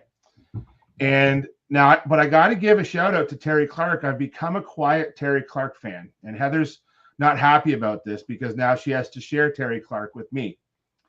Terry has a cottage in Long Point Bay, and I found her online this year, and she's been fishing all the time. Wow. And she's on Instagram and TikTok putting up bass fishing pictures, and she goes out in her boat by herself. And I've become a closet Terry Clark fan. And this is Terry this past September in Long Point Bay. I don't like those big group shots like that, right? But I gotta say, like, she's getting it done. So shout out to Terry Clark. And in fact, in the thread, and that's a picture of her on Twitter. In the same thread, Paul Brandt was kind of was basically teasing her because he's like, nice fish, and he's holding up a big Chinook that he had caught, right? So there's a little clever dude. It's like you and I. It's like us backstage before the show bantering at each other. So Terry Clark and Paul Brandt were bantering at each other about who caught a bigger fish. And if any anglers in the audience tonight, which most of us are, we all appreciate that, right? So that is part of being an angler, is the banter with each other. So that's hilarious. Fantastic. Yeah. So, anyways, I went to my first country music concert last night. I guess That's first so one, awesome. at 49 years old. Well, Jay, we're going to get to what we had Yeah. promised the folks. Of course, something that we're going to be talking a lot more about, just in case folks aren't sure. And I did hear a lot of people come to the booth that did listen to our show last week. First, they said thank you. I'm so appreciative of you two doing that. But also, they mentioned how much they learned. They thought they knew a lot about trout, but you brought a new focus. A wealth of information that some people just didn't know. So good on you for that. All right. Did you want to share that first, or did you want to? Let's share this first, because we're going to keep talking about. We're going to pick up where we left off. So this, for those of you that don't know, this is a very this isn't the most accurate one, but it's pretty accurate. This is called a phylogenetic tree, and so what this is in terms of fish. This is mostly our sport salmonids, right? So we have at the top rainbow trout and cutthroat trout. At the bottom, we have lake trout and brook trout. And what you're seeing here, everyone, is how these fish are related to each other genetically, right?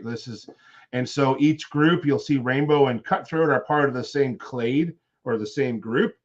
And so the further fish are from each other in this diagram, the less related they are to each other. So brook trout and lake trout are very far related, very far away from rainbows and cutthroats.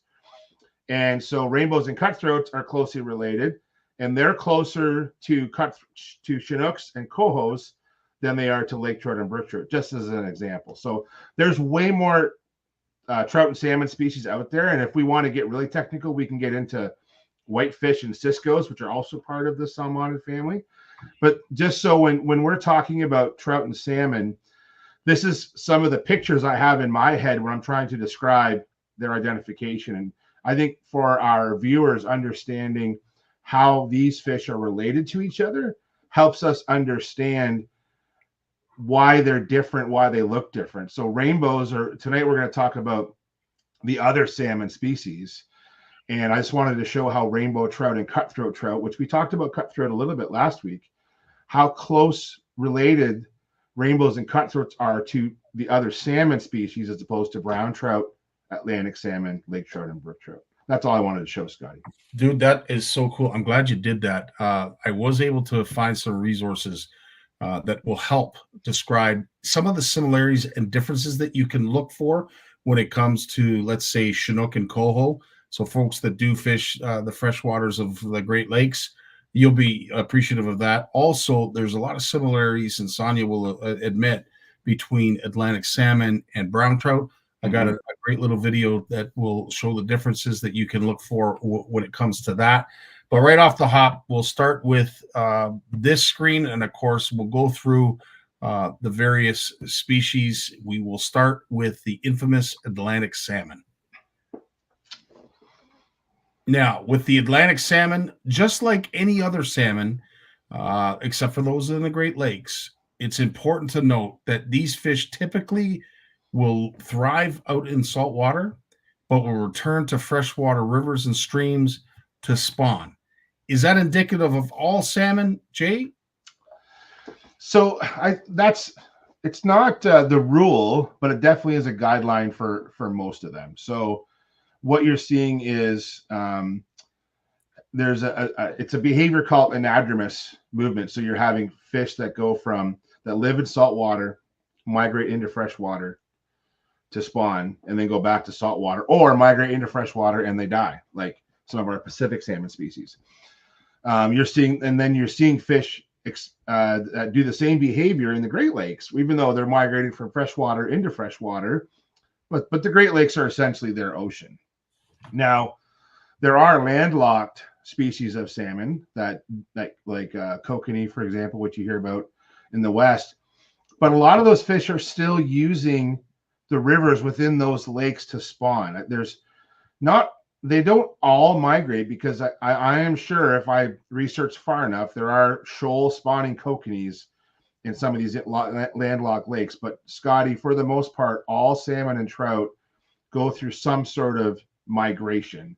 They're not all anadromous. They might not they might migrate up a river. Like they could be like resident spawning brook trout that don't leave the river, but they might migrate up to the headwaters of the river to spawn in the where there's more springs coming in, for example, Scotty, and then maybe they'll winter and summer in other areas of the river. But there's usually some sort of movement, but not always. And the one thing I will say about Atlantic salmon, they are very fragile when it comes to warm water. They do prefer those colder streams, those cold outflows.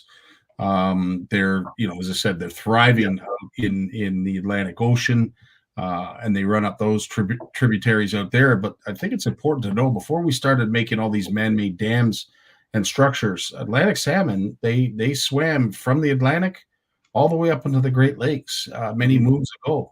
It hasn't been, of course, until just recently, with all these man-made dams, that their migration has been altered to a point where their numbers have dwindled to the point of extinction in the Great Lakes. There's been lots of efforts to try and bring their numbers back. We are still seeing them. Sonia, every once in a while, will share one with us.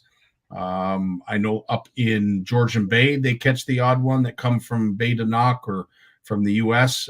But as I said, tell us a little bit more about Atlantics that we need to know, Jay. Well, Atlantics used to be native to the Great Lakes, and Scotty, there's been a lot of money put into Atlantic salmon restoration in Ontario. Some of the original Atlantic salmon, they were reared on Wilmot Creek up until the late 1800s. And now they've been lost because of habitat changes. Mostly habitat changes is probably the main reason. And there's been a big push to reintroduce them. But outside of Lake Ontario, if you get into, and if you want to really watch some cool Atlantic salmon, go on YouTube and look up like the new Fly Fisher. And there's a few shows where they regularly visit Atlantic salmon destinations in Newfoundland, Labrador. They cover a huge area: Nova Scotia, New Brunswick, PEI. They're a pretty incredible fish, to be honest. And not all salmonids are the fact they partake in these migrations, but I think Atlantic salmon are just a really cool species. And it's funny because for us here in North America, Scotty, their closest relative is probably one of the most well-known introduced / invasive species in North America, the brown trout, right? They're part of the same genus, right? So it's interesting that one of them is so dignified and classy, and the other one's like they came over here and got dropped off. 100%. Right? That's kind of neat, isn't it? Great segue. This, in case folks did not know the difference between a brown trout and an Atlantic salmon, because there's a lot of similarities, as Jay just pointed out. Listen to this video, and it will pretty much answer any questions that you may have on what you need to look for, what you need to see in order to make the proper fish ID. Trout and Atlantic salmon are notoriously difficult to distinguish from one another, but when seen side by side, a few differences jump out. Brown trout tend to have a larger mouth and wider caudal peduncle than Atlantic salmon. In fact, the narrow caudal peduncle and stiff caudal rays of an Atlantic make it possible to lift and hold the fish by its tail, which is typically difficult or impossible with brown trout. Atlantics also generally have a slightly forked tail as opposed to the square tail of a brown trout. Markings can also differ between species, but there's so much variation from fish to fish that markings are not definitive. For example, brown trout typically have a heavily spotted adipose fin, while Atlantic salmon typically have no spots on the adipose fin. But here's an example of a beautiful Atlantic salmon from Lake Ontario with 2 spots on the adipose fin. You might also note the X-shaped markings on this Atlantic, but these are not definitive either. This Atlantic has no spots at all, while the brown trout has some X-shaped marks. The size of the mouth is a better characteristic to rely on, but still not perfect. When the mouth is pinched closed, a brown trout's maxilla or upper jawbone extends well past the eye like a largemouth bass's. The Atlantic salmon's maxilla usually does not extend past the eye. However, some spawning male Atlantics in particular do have a longer maxilla that extends past the eye. Confused? Don't feel too bad. These fish are closely related and show a lot of variability within the species. The most definitive characteristic actually requires a look inside the mouth, which can be tricky with a live fish. On the roof of the mouth, both species have vomerine teeth running down the center. Brown trout have 2 rows of well-developed teeth in a zigzag pattern, while Atlantic salmon have a single row of small vomerine teeth. So to recap, there are a few things that can provide clues to whether you have a brown trout or Atlantic salmon. Brown trout have a square tail, while Atlantic salmon usually have a slightly forked tail. Brown trout are very difficult to tail, and Atlantic salmon are fairly easy to hold by their caudal peduncle. Brown trout usually have spots on the adipose fin, while Atlantic salmon usually do not. The jaw of the brown trout extends past the eye, while most Atlantic salmon have a jaw that does not extend past the eye. But the only really definitive characteristic is to look at the vomerine teeth on the roof of the mouth. Brown trout have 2 rows in a zigzag pattern, and Atlantic salmon only have a single row. All of the material in this video is drawn from an expert-reviewed Great Lakes Sea Grant Network brochure that is available on the Michigan Sea Grant Salmon ID website. So you've just shared the link. Thanks so much for that, because there's some great information there. If you want to see it again, go to the link that Jay has provided. But I would have to say that is probably the most detailed explanation that I was able to find. Would there be anything else you could add, Jay? No, and I'm really happy they brought up the vomer teeth, because that is probably the most definitive way to do it. And in fact, when we're handling these fish, if you have someone with you, to take a picture of those teeth is actually pretty easy. And that's probably the most definitive way. And the link I sent for folks, and you have to do it tonight, but come back another time, download that link. It's a PDF, save it to your phone. So all the figures that were in that video, so that video we just watched was basically the oral, lecture of how to use that handout. And that is the link to the handout. So I really suggest keeping that on your phone. I keep it on my phone because I get asked questions sometimes, and it's not definitive. Like, I think that was the message with that, Scotty. That's a great video, because brown trout and Atlantic salmon, of all the fish I get asked to ID on social media, it's probably those two the most. And this is going back years, because what we've seen is, as Atlantic salmon have been reintroduced back into Lake Ontario, there's more of them being caught, and there's such subtle variations between them. Like sometimes there's spots on the adipose fin for an Atlantic. Usually there's not. Sometimes there's spots on, like, a lot of Atlantics don't have any spots on them, but I've seen browns that almost have no spots on them either. Just there's a lot of variation. So you have to look at all those traits. You got to look at the tail, look at the jawbone, look at the teeth inside the mouth, look at the spotting patterns. You sort of have to make notes of each one, of each character, and then make a decision based on all those characters. It's not just one. That's awesome. So that takes care of the Atlantic salmon, and of course, any confusion there might be with brown trout. They are very, very similar. As one thing I will add, because there was a couple comments in the chat about, and I don't want to get too political on this discussion, but a lot of money went into Atlantic salmon back in the day, and still is. And during those days, I was working as a biologist for the Central Lake Ontario Conservation Authority. And it was during the heyday of the Atlantic salmon reintroduction program. And I will say this, a lot of money was spent by the province, by OFAH, to improve the habitat of streams across the greater Toronto area. So basically from Bronte Creek all the way over to the Ganaraska and Coburg. And I will say this, a lot of that restoration work that went into those watershed plans and developing the restoration policies and on the ground restoration projects, it was rooted in Atlantic salmon restoration, but those projects benefited every fish in those rivers. And I remember getting into some heated arguments with some diehard steelheading friends at the time, and this is going back around 2005, so almost 20 years ago, where they were really upset that the province just wasn't coming out and saying, let's just restore steelhead habitat, make it better. And I'm like, it doesn't matter what you paint it with, it's going to get better for steelhead. Like, just because it's Atlantic salmon money, because there is no money for steelhead.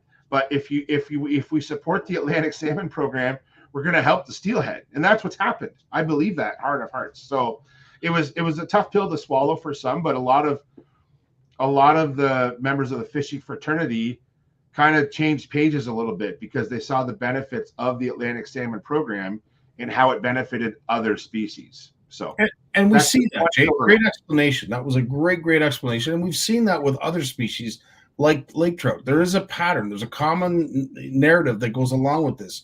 There's money to be had when it comes to native fish. Yeah. And if we could somehow get our heads around it, that it will benefit all fish, then we'll embrace it. But yeah, you're right. A lot of folks did at that time have the impression that we spent a lot of money on a fish that never. Yeah. Like it is a tough pill to swallow. Let's just call it what it is. But we don't always take that approach. Sometimes we have to go the long way around to get the same result, right? But that's how it goes. There's a question here for Ed. Rainbow steelhead, same species? Okay. So genetically, they are not. Okay.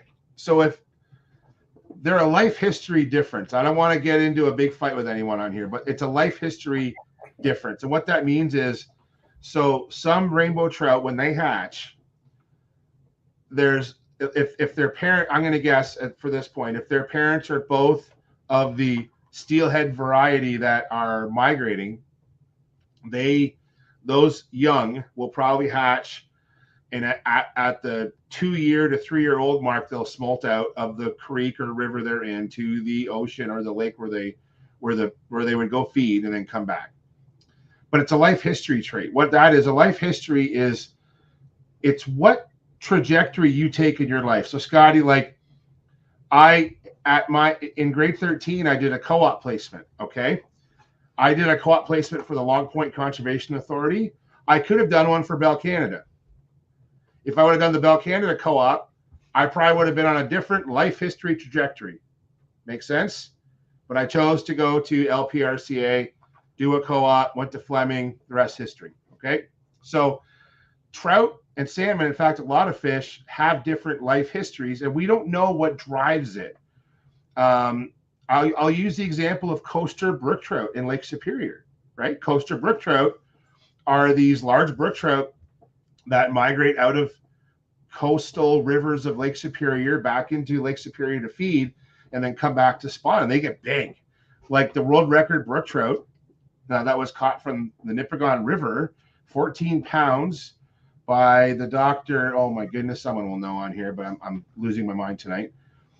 That fish was a coaster brook trout, more than likely. It was not a resident fish of that river. The reality is that steelhead are a life history choice that fish has made to go out. Dr. Cook, thanks guys, Ed and George, you guys right at the same time. I love it. So Dr. Cook's famous brook trout was likely a coaster that was on a different life history than other native brook trout that choose to be resident versus migrate out. Steelhead are just fish that migrate out to their ocean or to their lake to grow and then come back. And there's different strains of steelhead that do that at different times of the year. Some are winter run, some are summer run. All of those are different life histories. All those strains have different life histories. Why do we have life history, Scotty? Because if we all did the same thing, if the fish all did the exact same thing every year, at the exact same time, all the time, and something catastrophic happened, they're all gone in that water, in that river. If we have a giant oil spill during the spawning run, if they were all running at the same month, they're all gone. These life histories are really, really important for the health of our fisheries, and we should manage for those life histories. So steelhead have a broad life history, and that's why we see them running almost year round. It doesn't matter whether it's the Great Lakes or on the West Coast. They're running year round, all these different strains, all these different life histories. And even within those strains, we still get fish that are residents, and they don't leave. They just stay. They choose to stay in the river. So What drives that? It's likely genetic, but we don't know definitively the answer for the different life history choices. But genetically, a rainbow trout and a steelhead are the same. They're not different enough to be called different species. So that's my long answer. There you go. And you know what? I think you couldn't have answered it better. I was always under the impression that rainbows are predominantly a freshwater species of trout, whereas steelhead are those migrating trout that go out to saltwater and then return to freshwater. Sometimes it's not just that easy. Yep. Well, we have gone outside the box, and I'm glad we did, because we did answer a lot of questions. Moving right along, when it comes to species of salmon, we just talked a lot about the Atlantic, and now we are going to move on to the Chinook. Now, Chinooks are pretty much, as far as I can tell, the western side of Canada. They have come from there. We did stock them, obviously, to deal with the alewife population that was happening in the Great Lakes. That's how they were introduced. That's why they were introduced. They did a fantastic job of that. They brought the numbers down, but it has created quite a sport fishery in the Great Lakes. Are the fish the same in the Great Lakes as they are out on the West Coast? I'll leave Jay to answer that. So genetically, they're the same. They've actually, by being introduced here, they've adopted the Great Lakes as their home. They function more or less the same way. What you're seeing Chinooks. There's a little bit of a different life history, because in some of the ocean running fish, the rivers are massive, right? So the runs last for months. It takes some of those fish, like the Fraser River, if anyone wants to look it up, it could take months for those Chinooks to get to their spawning areas. Not, if they run up Bowmanville Creek, dude, they're there in minutes if they want to, right? So very different in the Great Lakes, but genetically they're the same fish, and cohos do the same. They mimic the same behavior. So, but yeah, as salmon, they function the same. And I believe that is the next species of fish is the coho, or is it the chum? I'm not sure which one they get. Oh, this is the chum. That's the chum. Yep. Yeah. So the chum is something that you only see out on the western coast. I don't believe they exist in the Atlantic Ocean. Is there anything else you can tell us about chum salmon? No, not really. What's funny about chum salmon is that I'm sure that if I looked hard enough, because I'm not a salmonid expert, but there has been so many trials of stocking in the Great Lakes that I'll bet if I looked hard enough, somebody somewhere tried to stock chum salmon in the Great Lakes. Because look at pink salmon. Pink salmon have only been stocked in the Great Lakes, I think, like once or twice, and it was like over 150 years ago, and they've stuck around, right? So the ones we're seeing up in the Sioux, and we see sometimes showing up in Lake Ontario tribs and Lake Erie tribs, those were basically stocked once, and they've persisted. But chums, we don't see chum salmon in the Great Lakes. I haven't seen records of them. But I'm sure somewhere down the line, someone tried stocking fish. We were way more liberal with our stocking, a century ago or more. Yes, true. And I will say, too, the kite that you see on this chum salmon, when it comes to the chum salmon, that is almost the most identifying characteristic for me, is most of the mature adults will have that predominant kite, whereas you don't necessarily see it with some of the other species of salmon, but it is very predominant. Well, and that's what's deceiving, Scotty, because the female chum salmon won't get the kite, just the males. And so the female chum salmon, they will even get the same. So you see on this fish, the lateral markings, almost like bars or stripes. Like the females will get that too, just not as pronounced. And the larger, more mature males get more pronounced markings. And so that's where a lot of confusion comes from salmon and trout identification, actually, is some of the fish, let's go back to the brown trout, these silvery brown trout, silvery Atlantics. We're used to seeing the magazine, they call them in the museum world the holotype, like the the prime specimen with the big kype. But most of the fish that are out there don't have those pronounced features, which is why we should be looking at, things like fin rays, those teeth on the inside of the mouth, and different things like that to help identify them. No, great. And yes, Corey, to your point, I have heard them called dog salmon as well. All right. Next on the list, I believe, is the coho. I think that's the next one. And I'd like to get to that because there's a great video. If folks need to understand the difference between coho and Chinook, you're going to want to listen to this. Coho salmon on the left and a Chinook salmon on the right. A closer look shows that the coho salmon has a few dark spots confined to the upper lobe of the caudal fin, while the Chinook salmon has many dark spots on both lobes. This is typical for both species, but tail markings are highly variable in coho salmon in particular.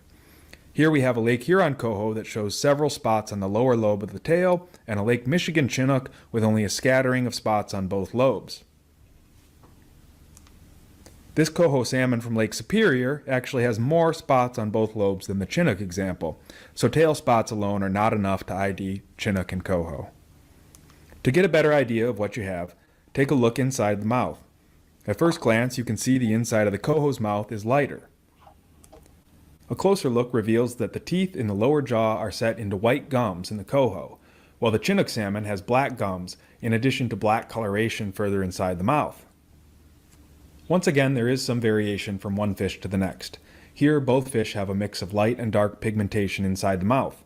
The Chinook even exhibits some teeth in the upper jaw that are barely rimmed with gray.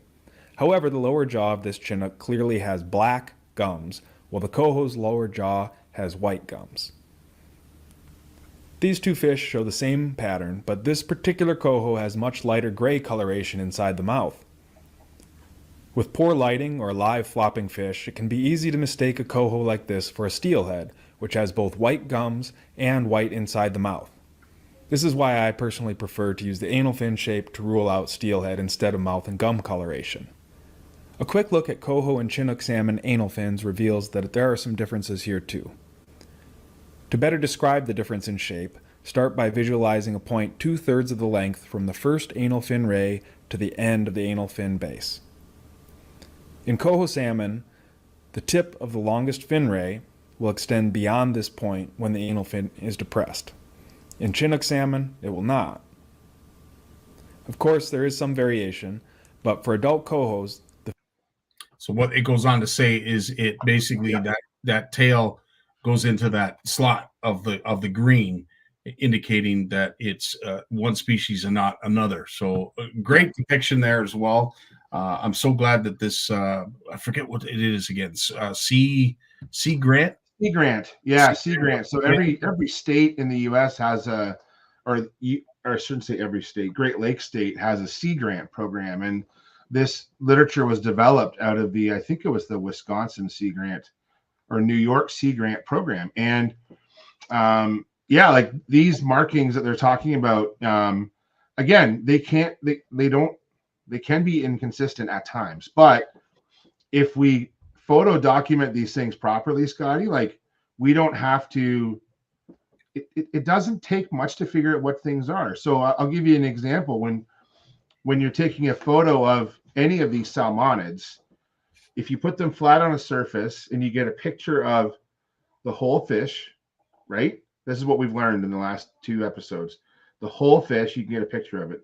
Then take a picture of its head, but flat. Don't have it, try not have it like bent over, like on a curved surface, having a flat surface. So all the whole fish, picture of the head, so we can see jaw location, and then a picture of the tail, right?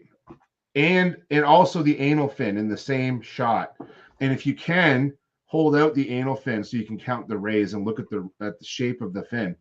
If you do all those things, we can probably identify almost every salmonid picture that you show us, whether it's a Chinook, coho, rainbow trout, cutthroat trout, brown trout, Atlantic salmon, or even a char, right? That is literally how easy it is. Ed, that's a great question. We'll leave that to the end because I do want to ask about the hybrids. So sure. We'll wait to the end on that. I believe the next salmon that we're going to be talking about is, which one is it? I don't even know this one You're gonna have to help me with this one, Jay. I've never even heard of this salmon. All right, keep going. Do you know anything about it? So that is a salmon I think it's only from Japan. Okay. And I think it basically is, so it is genetically separate from the ones we're talking about.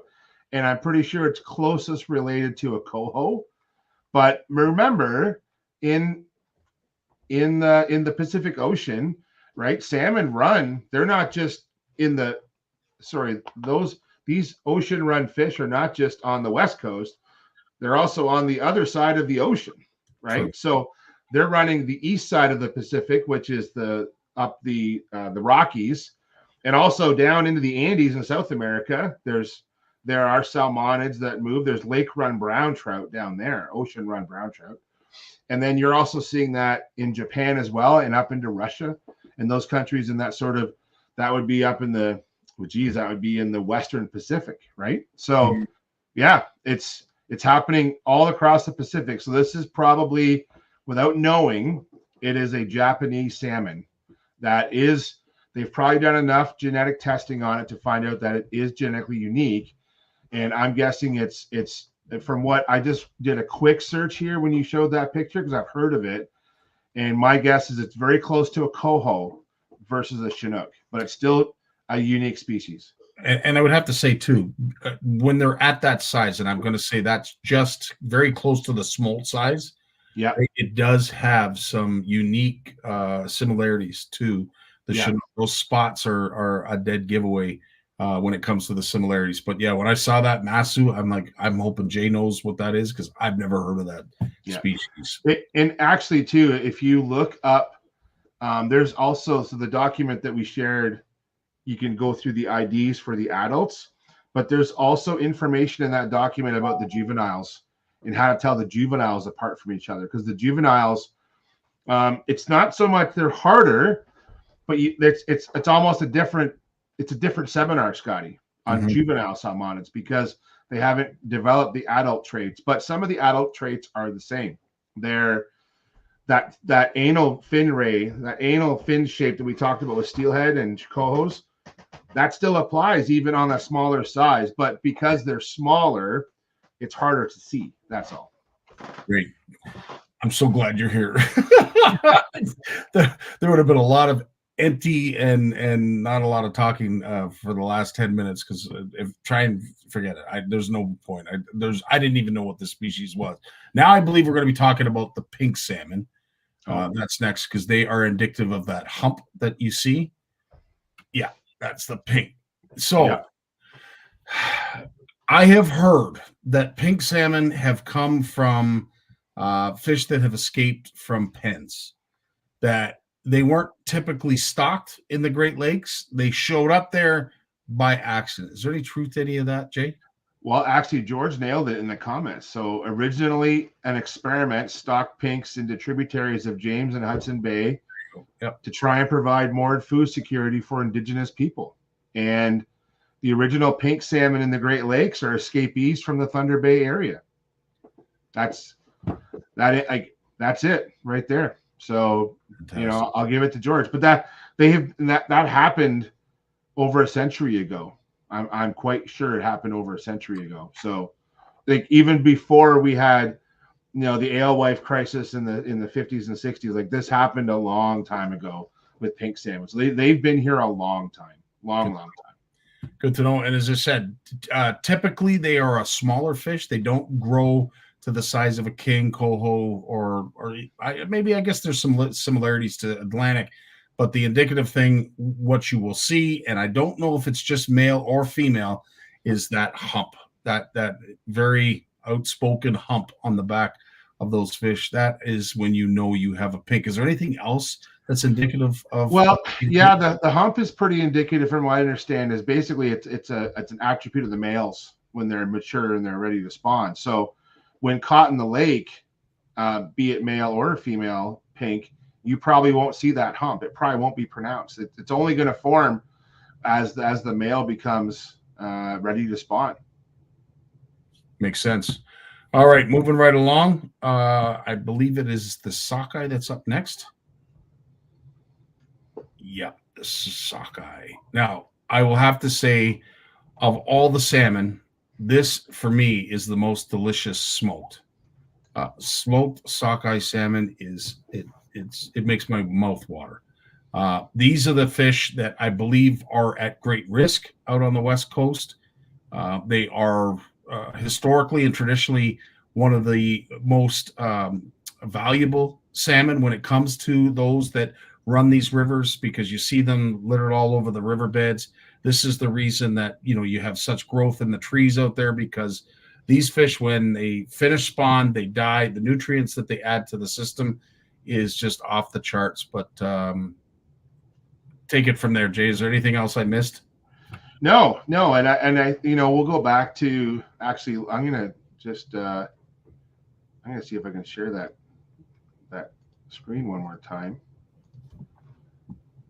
So this goes back to that phylogenetic tree that we had here, where we're seeing, you can see right in the middle, everyone, sockeye salmon, chum salmon, and pinks are all, so chums and pinks are closest related.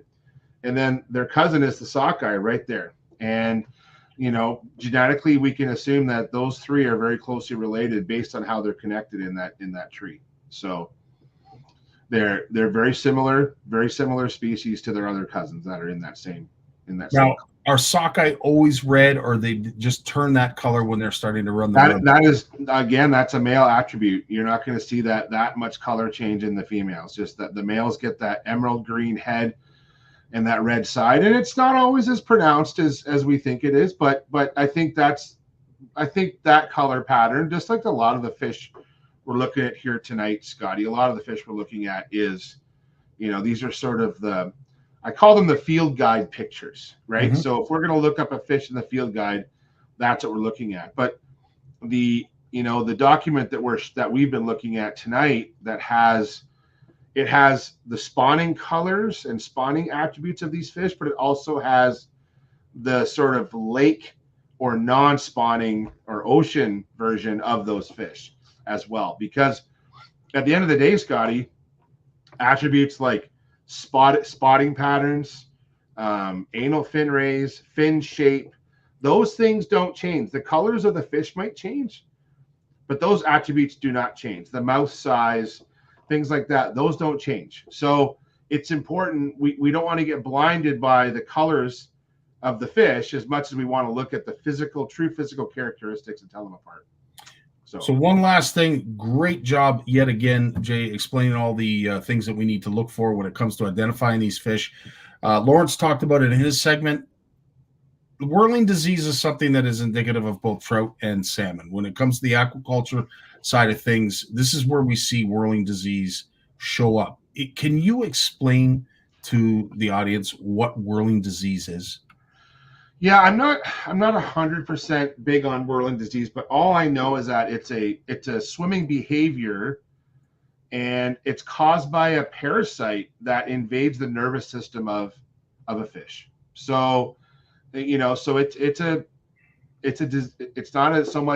not a virus, it's not a bacteria, it's actually a parasite that gets into the fish and it affects its nervous system. That's the layman terms of whirling disease. And it's typically passed through hatchery reared fish, because when fish are in close confinement, that's when diseases can be transferred. And I'm going to use disease broadly because we could be talking about a virus, a bacteria, or even a parasite. So Sonia, I will have to say I'm with you. I hope we never see it either. I do know that there is concern about this spreading, but knock on wood, so far we've been pretty lucky out here. Jay, dude, again, a wealth of information, albeit on your birthday. Yeah, we've put you to work, and I apologize for that. But all good. Happy birthday, my friend! Thanks for all you do for our community, and we look forward to seeing you every Monday, dude. My pleasure. Thanks, Scotty. Thanks, everyone, and see you next week. Right on. Thanks for the link. And we will talk to you again on Monday. You go enjoy a fantastic night. Well deserved, my friend. Will do. Right on. As always, this has to come to an end. I thank you so much for your time. I thank you for joining us. I can't thank our guests enough. Big Jim, Lawrence, and of course, Jay helping us with Fish ID. Not exactly sure what we're going to be talking about next week when it comes to Fish ID. I know Yvonne has also got a special guest that she's going to be coming on with for a ladies' night episode. So stay tuned to that. Of course, if you are still interested in donating to our Christina Fund, please do so. It's going to a great cause. You know, Cassidy can really use it. And of course, we still have to get the funeral expenses paid for. So again, if you are interested or know somebody that might want to win some really cool prizes or a charter, plus a 2-night stay at Camp McIntosh, these are all fantastic giveaways. $25. All it takes is $25 e-transferred to that email address, and we'll get your name in on the wheel. And as I said, we're going to be doing the draw Boxing Day. That's it. That's all I have for you folks. Again, thanks so much for your time. I love this. I absolutely love this, and we'll continue to do it until we can't do it any longer. But I will say this, Dave, it's up to you, dude. It's time for you to take us away. Enjoy your week. Stay safe. I love you all. Peace. Well, as much as I hate to admit it, I guess we've run out of time. So I've enjoyed it, but I'm going to do something I haven't done since season 1. Turn out the lights. The party's over. They say that all good things must end.